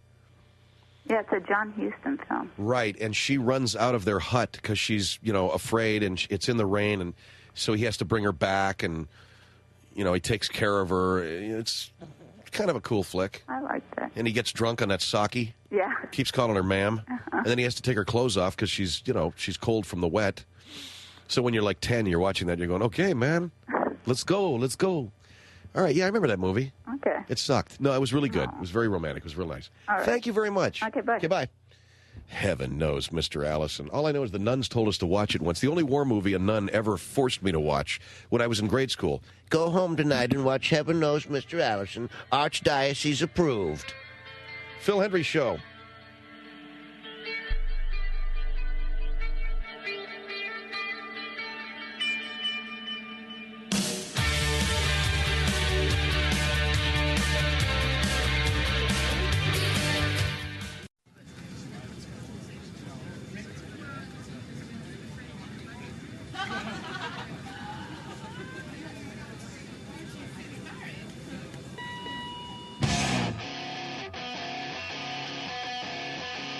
Phil Hendrie Show, 1-800-449-8686, 1-800-449-8686. That's the Phil Hendrie Show. Doug Danger is the entertainment writer of the Orange County Courier, and there was a column written by him, an article written by him, I guess his weekly column on Sunday in the Orange County Courier, about Looney Tunes, the Warner Brothers cartoons, since the death of Mel Blanc.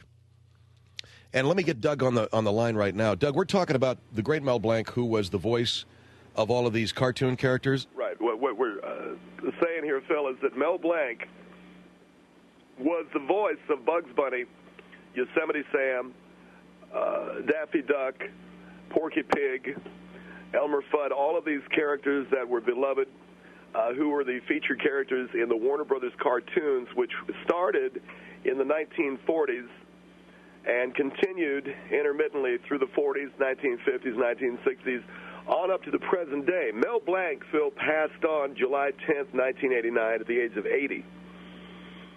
And since his death, there have been a succession of people who have done these different character voices in these cartoons. The Looney Tune cartoons continue to be produced. That's what I was going to ask you. Are these Looney Tune characters, Daffy Duck and Yosemite Sam, they're still creating these cartoons? No, well, not only are they still creating the cartoons, but these cartoon characters have appeared in a variety of different films. Warner Brothers produced Space Jam, for instance, featured Warner Brothers cartoons. It had that Marvin the Martian character, had Bugs Bunny, had all of those characters. Since the death of Mel Blanc, there have been, however, different people trying to do what Mel did so beautifully, and that's create these voices. What I did this past weekend, did you see the article? What was that? That was like, hold on for just a second. Okay. What was that? That was Indian chanting or something? That was news. That scared me. It's okay, go ahead. We got to get out of here. Go ahead. All right, so since his death in 1989, there have been a succession of voices who've been doing these different cartoons and have been trying to do what Mel did. All right, now Mel Blanc originated the voice of Bugs Bunny, correct? Yes, he did. He created all these character voices. What's up, the Bugs Bunny says, "What's up, Doc?" Elmer Fudd, who can't pronounce his R's and his L's. Yosemite Sam, who's that really angry little gunslinger guy. Daffy Duck, who's kind of a crazy character. All these characters, all these voices.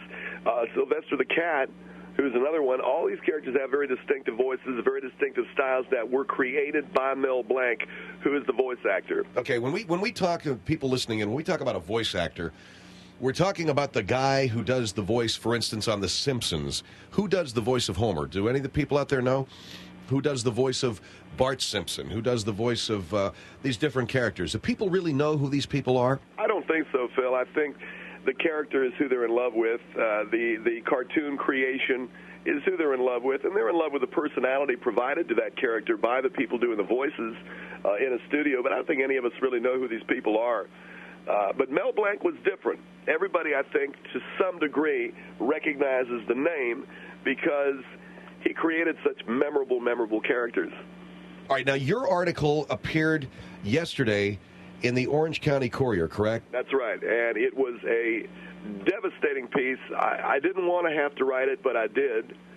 And I wrote it from a very honest standpoint. I'm a gay man, and I'm a gay journalist. And as a gay man and as a gay journalist, I am probably the only person, Phil, I don't want to bang my own drum here, but I have to say I'm probably the only person that had the guts to write this column.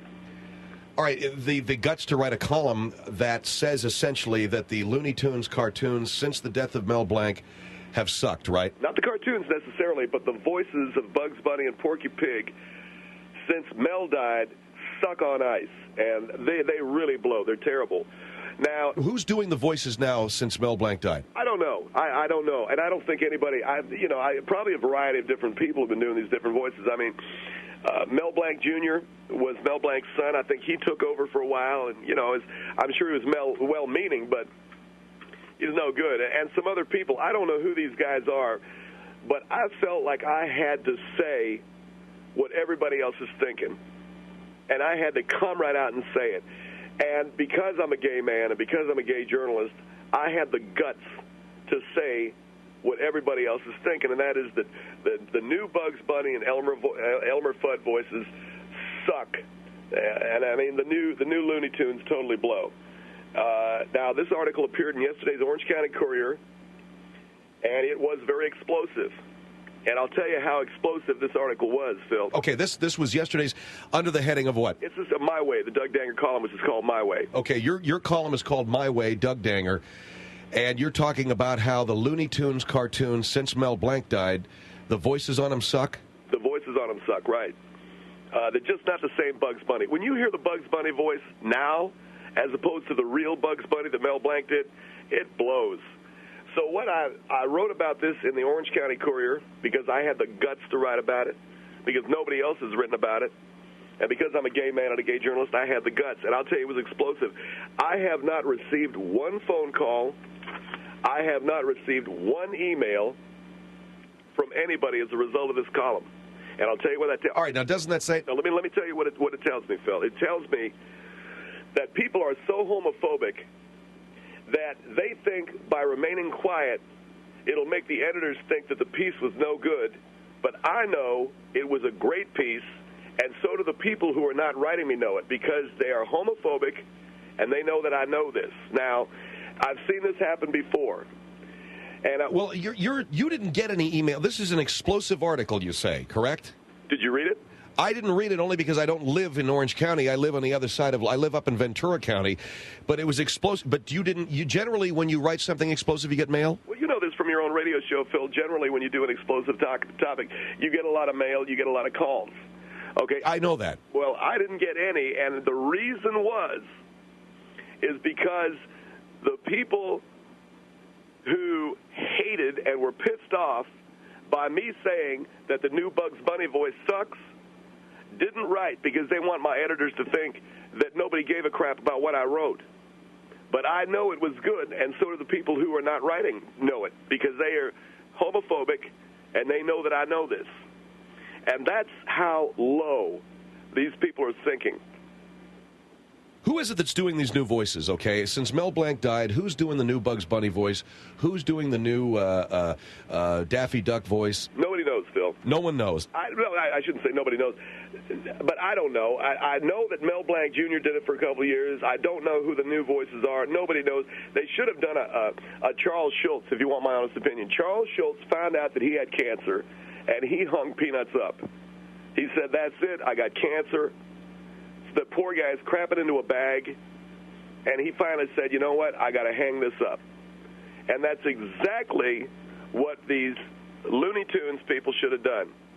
when Mel Blanc went south, when the great Mel Blanc went into the sunset, they should have said, okay, that's it. The Looney Tunes franchise is hereby suspended out of respect for Mel Blanc. But they didn't do that. They went out, they tried to find new voices, they tried to get new people.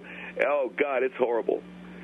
And that's what I ripped the lid off this weekend in the Orange County Courier Weekend Magazine. I hope people will pick it up. It's still available. I ripped the lid off this, and I call a spade a spade. The new Bugs Bunny voice sucks on wheels, and I know that this thing has ripped the lid off of it. All right, well, in practical terms, though, Doug, you can't really be sure that you've ripped the lid off of anything because you haven't gotten any mail. No, I know that I have, Phil, because that's the way homophobic people are. They won't write to you because they want your editor to think that nobody's interested, and I know they're pissed off because they're not writing. Well, they're not writing because they want your editor to think that nobody's interested, but in point of fact, they are. In point of fact, they are, yes. I know they're pissed off.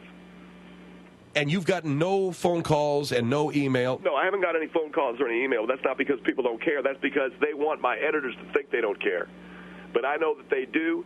They know that I know this, and that's the way the game's played down here, Phil. All right, Doug Danger is on the line with us. He's written a explosive, as he describes it, an explosive column yesterday in the Orange County Courier about the fact that the Looney Tunes, the Bugs Bunny voices suck ever since Mel Blanc died. And he thinks that the reason why he's not getting any cards and letters about this is because they're homophobic. All right, I don't know. You get on the line and have him explain that one to you, Mike. 1-800-449-8686. 1-800-449-8686. It's the Phil Hendrie Show.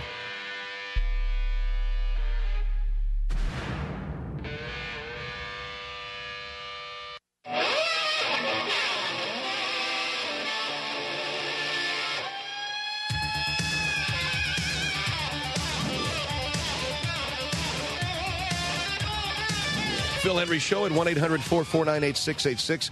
Mel Blanc was the voice of Bugs Bunny, Daffy Duck, Elmer Fudd, Porky Pig, Yosemite Sam. These are beloved cartoon characters from the Warner Brothers Looney Tunes series. Mel Blanc did all of those voices.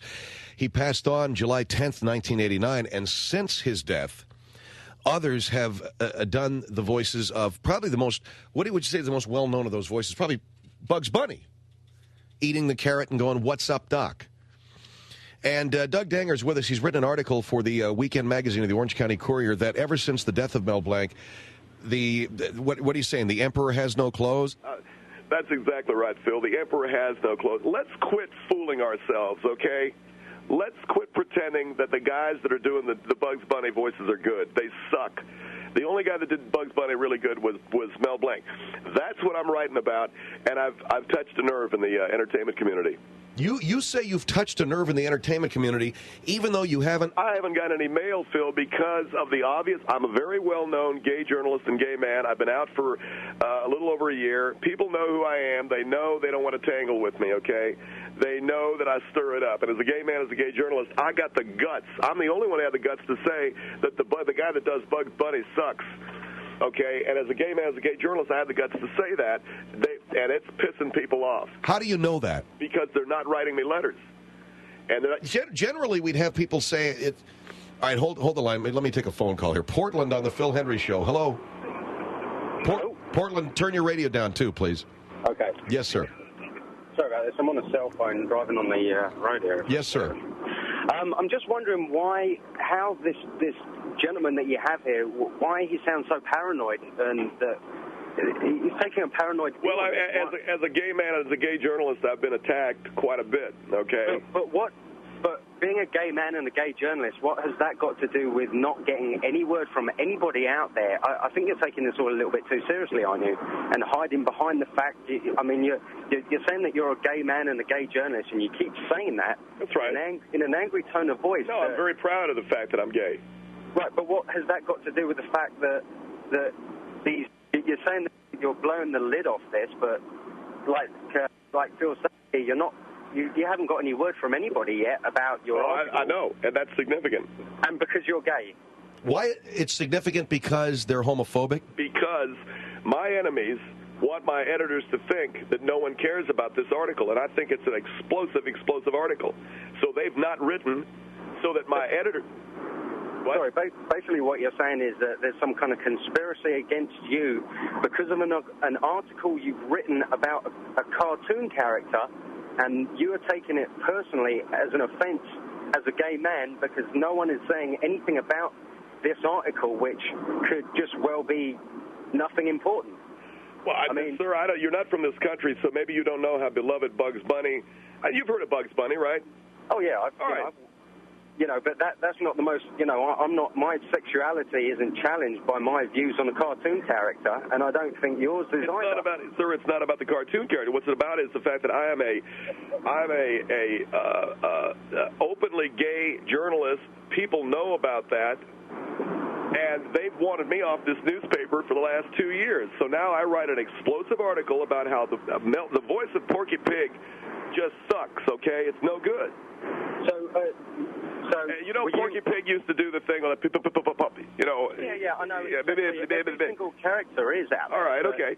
So, now here I am writing an article that's explosive about how the voices of Porky Pig is no good, and the people obviously want me off this newspaper. Wait a second. Wait. Because you haven't provoked a reaction, so you were specifically... Sounds like you were trying to provoke a reaction... No, I'm using your press, the way you live your life, as some kind of way to hype that in a way. I wrote a dangerous article. I wrote a very, very dangerous piece of journalism about a cartoon character and the man that is behind the voice, and that he died. And I don't understand how you're getting to this theory that you're.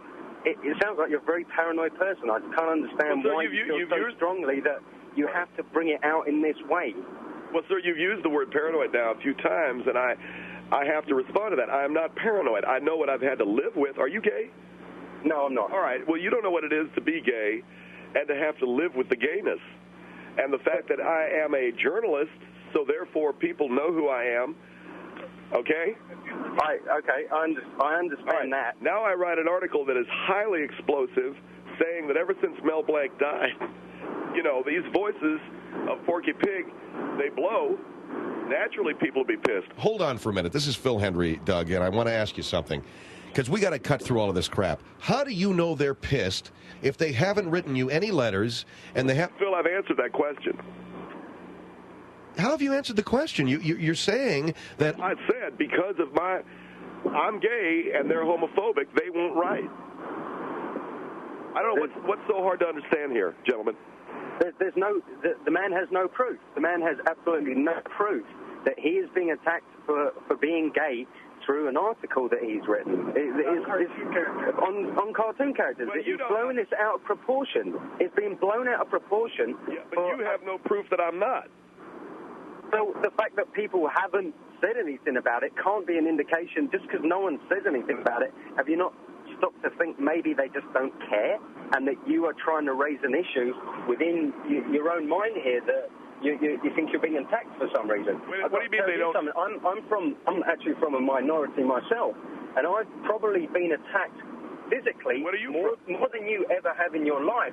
But let me tell you something. From the community that I'm from, when a certain... if I make a point about something, or, I bring up the fact that somebody from my community has died and their legacy is living on through somebody else, I don't stop and say, hang on a second, that person shouldn't do that. They should cut off that actor. Well, what minority are you part of? I'm a Jewish man. All right, well, you say that they don't care. You obviously have no clue how we Americans love the Porky Pig and people like that. I know exactly how everybody loves a cartoon character or a book or an actor or all right. I have to break. How can you? I have to break. Thank you, sir, for your call. Phil Hendrie Show, 1-800-449-8686.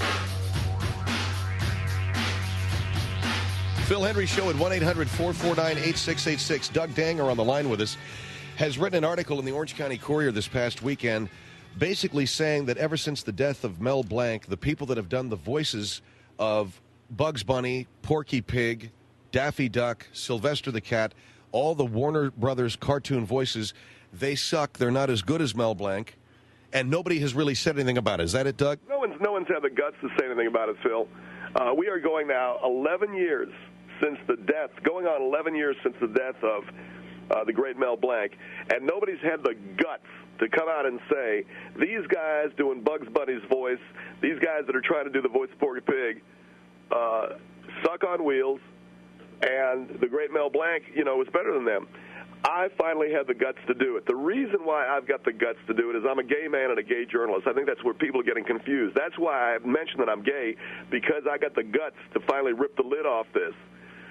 And it's pissed some people off. Now, I know you're saying nobody has written any letters. Yeah, that's exactly what we're saying. You're saying it's pissing people off, and nobody's... But hold on for a minute, Phil. The reason why they're not writing is because they want to piss me off. Okay? See, in other words... How are they? Well, I guess it's pissing you off that they're not writing. Yeah, it's pissing me off, but I'm onto them.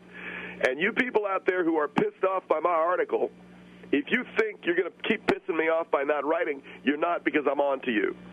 And I know that you are trying to create the impression among my editors that no one cares about this article, but my editors, I wrote a lengthy memo to my editor this morning as soon as I got in when I found out that nobody had written or called about the article. And I said, and he's a guy by the name of Jim Stewart, and I said, Jim, you can see how pissed off people are because nobody's been calling. And this is homophobia, and this is outright, bigotry. And so they're on to it. They know. So you're telling me your editor at the Orange County Courier realizes that because you haven't gotten any mail on your article, they must be really pissed off. I wrote a memo to him, yeah. Well, that's not saying that he understands. Here's Green Bay on the Phil Hendrie Show. Hello? Hello? Yes, sir. Hi. Hi, my name's Doug. Hi, Doug. Hi.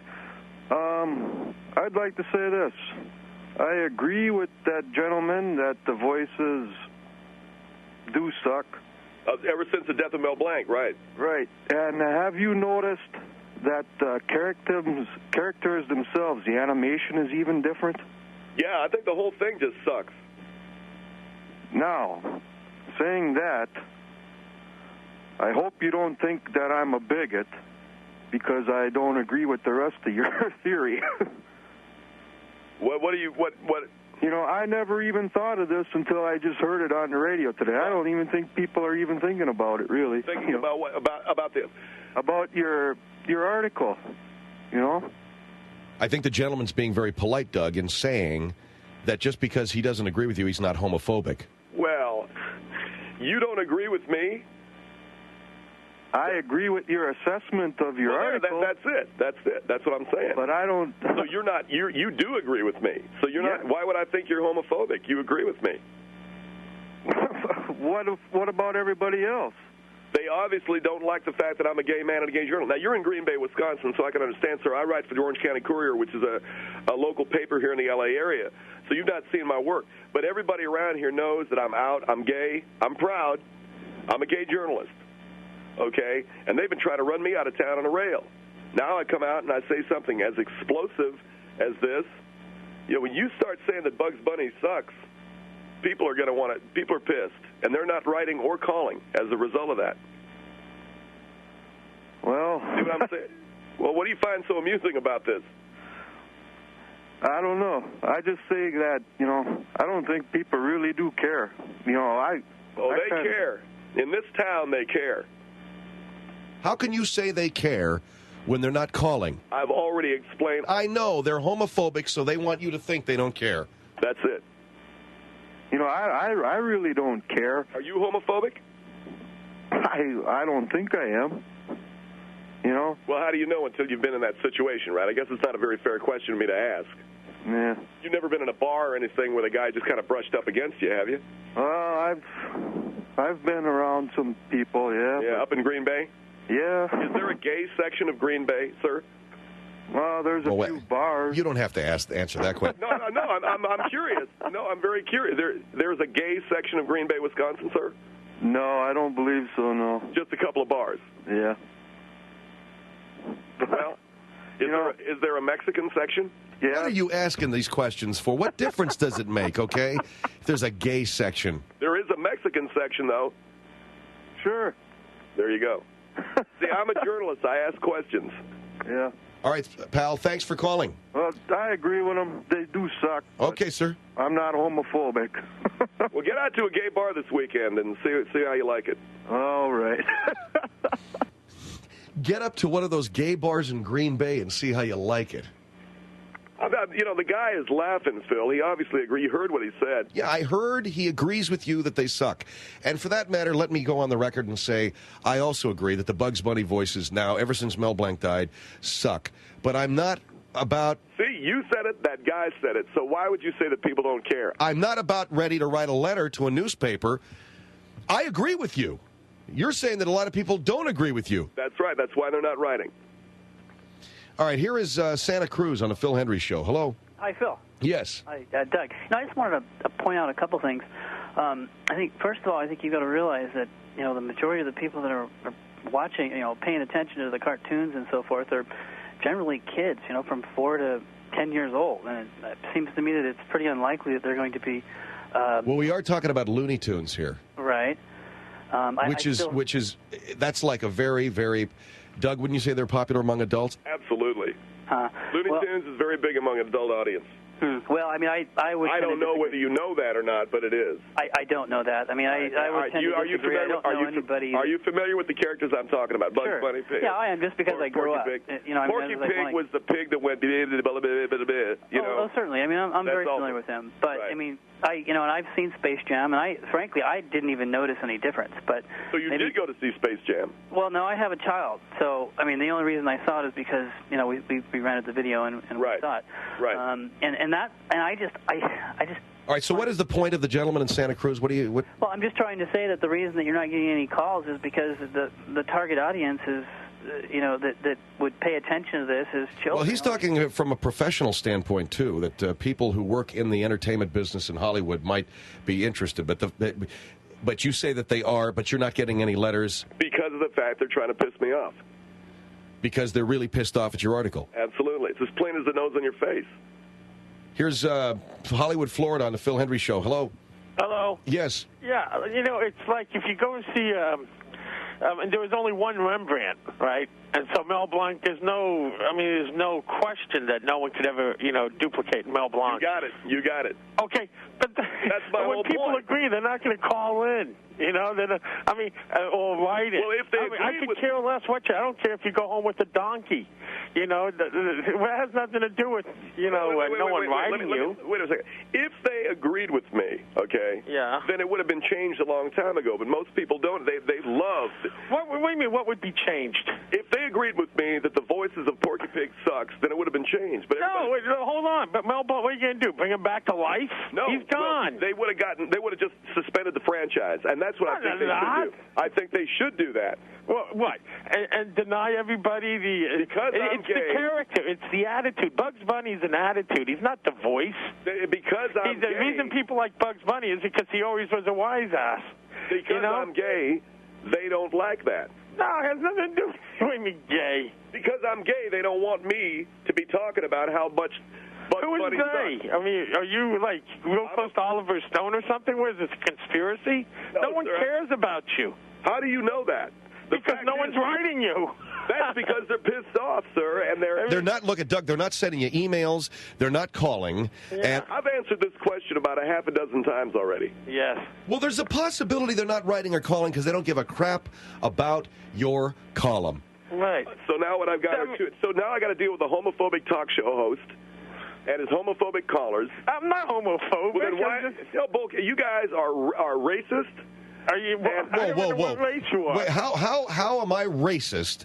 Because you don't see that. It's as plain as the nose on your face. They know. Well, okay. Screw both. What do you mean? But hold on. They know. Listen to yourself talk, though. You sound like what? It sounds like you don't know what you're talking about. I know exactly what I'm talking about. I've been an out gay man for 2 years. I've been gay my whole life. How long have you been gay? My whole life, sir. Your whole life? Yes, sir. And I know. Have you been this angry and all, frustrated and everything this whole time? Maybe that's why no one talks to you. Because people are pissed off. No, you're annoying. Yosemite Sam Sir, you're annoying. Not annoying. Well, I tell the truth. I wrote an explosive article. You labeled me all these things. You know, I moved down here from New York, and I've moved down to South Florida, and I've never been to a place where everybody labels everyone. I wrote an explosive article about Porky Pig. Well, sir, I don't think you detonated it because it seems to be a dud because everyone, you're not going to have people argue with you. This is a clear proof of the homophobia of the readers. It has nothing to do with homophobia. Doug, you wrote an article. Nobody cares. They're not writing to you, and it's not because they're homophobic. It's because... Okay, guys, see you later. Hello? Get a load of that. He just hung up. Well, you know what? I guess the closet's calling him or something. I don't know. The guy... well, you know what? There's an old saying. There's an old saying. The truth hurts, and it started to get. I mean, the throbbing was increasing. I think because he's not a syndicated writer because there's no one can do all those voices anyways. Nobody could do all those voices. They couldn't. Mel Blanc did them all. No way. Mel Blanc did every one of those voices. I thought he just did Bugs and. No, Mel Blanc did Yosemite Sam, Bugs Bunny, Daffy Duck, Porky Pig. Jeez. Yeah, but the fact is, the man's gone. He's been dead for 10 years, and over 10 years. Back. He ain't coming back. They tried his son out, Mel Blanc Jr., who was pretty good. I think Billy West has done a couple of these voices for Space Jam. It's the attitude, though. I mean, the voices are not the same, but it's the attitude of the... Well, I maintain you can change voices on a cartoon. Well, maybe I shouldn't say this. I happen to know friends who do cartoons. Well, anyway, they're really great. Okay, thanks for calling, sir. Hey. Bye-bye. All right. Well, no, I will say it, and I don't mean any disrespect to the great people who work in animation, or should I say cartoon? No, I better say animation. But you can change voices, change the actor doing a voice of a cartoon character, and people are still going to watch. Because I remember as a kid watching the Flintstones, and I don't know who left. I think B. Benaderet left, and a new voice came on as Betty Rubble, and Mel Blanc left as the voice of Barney Rubble, and somebody else came on. They changed the voice of Barney and Betty. I still watch the cartoon. It took a little adjusting. I kind of was freaked for about 2 weeks. I was like, wait, that ain't Betty, but I got back with it. And so Doug hung up, huh? Call him back, man. Apologize to him. I don't know what you need. 1-800-449-8686. Phil Hendrie, Doug Danger is with us, talking about how ever since Mel Blanc passed on, the voices of Bugs Bunny and Daffy Duck have all sucked. The guys that they've hired to do those voices suck. He wrote an article about it this past weekend that he claims was so explosive because nobody's had the guts to say it, and he's had the guts to say it because he's gay. It's so explosive that nobody is writing or emailing him about it because they want to prove to his editors what a piece of crap he is, and I don't know. I lost it. 1-800-449-8686, Phil Hendrie Show.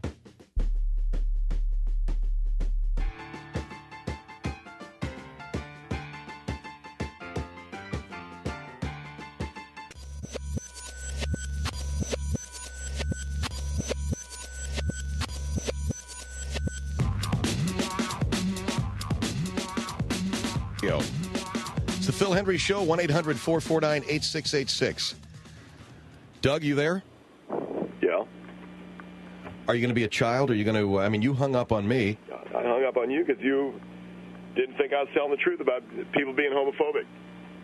Doug Danger is with me. He is the columnist. Let me tell people what I do, Phil. I do it a lot better than you do. No, I'm just setting it up. Doug Danger is a columnist. No, I want to say that I am a gay man and a gay journalist. I write for the Orange County Courier. I wrote an explosive article this past weekend. You'll see, Phil. That nobody wrote about, nobody called about, nobody seems to give a crap about, but you say that's because they're homophobic and they want to make your editor think that no one cares about you. But I know, yeah, that's right. And I know that they're thinking that. And I guess that makes me crazy, right? In the opinion of some of our callers, yes. Forgive me if they have an opinion like you do. Okay, well, your condescension, Phil, is... Not condescension at all. They happen to have an opinion like you do. And it differs from yours. Tampa on the Phil Hendrie Show. Hello. Hello. Yes, ma'am. Yes, I just wanted to call in and say that I think this guy, you know, if he was a good journalist, he wouldn't have to refer to himself as a gay journalist. I'm an engineer. I'm not a gay engineer. It proves that I have guts. I have guts. If Gay means guts. If somebody doesn't care for your article or doesn't think that you're a good journalist, and that's one point, but you can't hide behind something like a crutch and say, I'm a gay journalist, or I'm a black man, or I'm oppressed. It doesn't matter. Are you the a woman? article's just not good enough to respond to. Are you a woman? Are you a woman? Yes, I am a woman. What are you hiding behind it for? If I'm a journalist, I'm not going to say... You hiding behind that? No, not at all. I say I'm a gay man and a gay journalist because it takes guts to say you're gay. It takes guts to say you're gay. I think it's a great thing that you're a gay man, but you don't have to refer to your position as being a gay journalist. I'm not a gay architect or a gay engineer. Why do you hate gay people? What's that? Why do you hate gay people? I have a few very good friends that are gay. Please, I've heard that before. Okay. No, I just think Don't it's hate me ridiculous because I'm gay, that all right? if somebody doesn't care for your style of journalism, you have to hide behind the fact that, well, I'm a gay journalist. Do you know Porky Pig? Do you know Porky Pig? What's that? Yeah, I agree with your point. I very much agree with your point. That Porky Pig sucks. No, that the voices now that they've changed since Mel Blanc. Because he used to go, that's all, folks. Now it's just like, you know what I'm saying? I very much agree with your point, but I don't agree that you have to bring up the fact that you're a gay journalist. Well, Porky Pig's gay. Why can't I be? What? You heard me. Elmer Fudd too. My first and last time with you. And we had some fun. We're walking through the trees, yeah. And I kiss you once. Oh, I want to see you soon. But I wonder how. It wasn't you yesterday, but it's an old day now. Well, if you agree with me, how come you're giving me a hard time?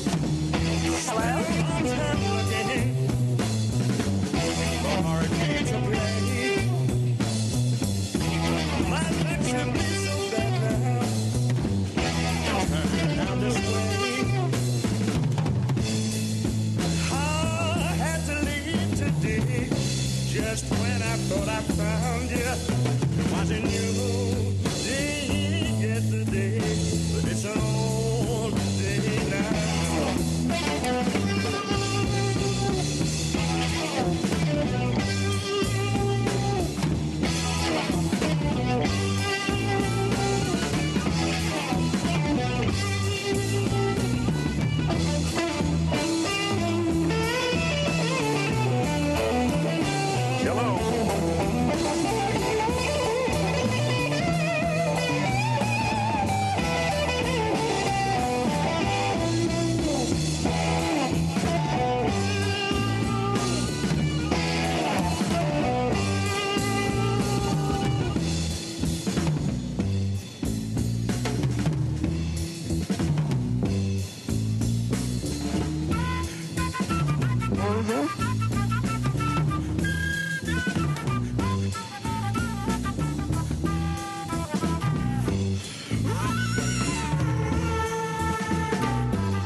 Phil Hendrie.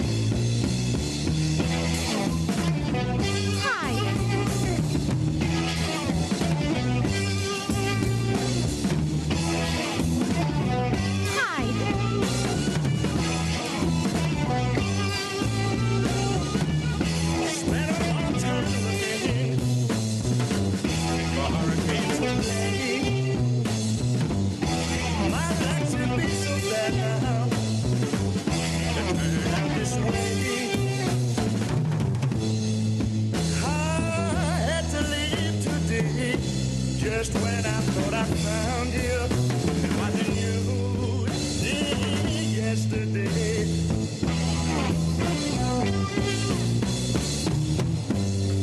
new day yesterday.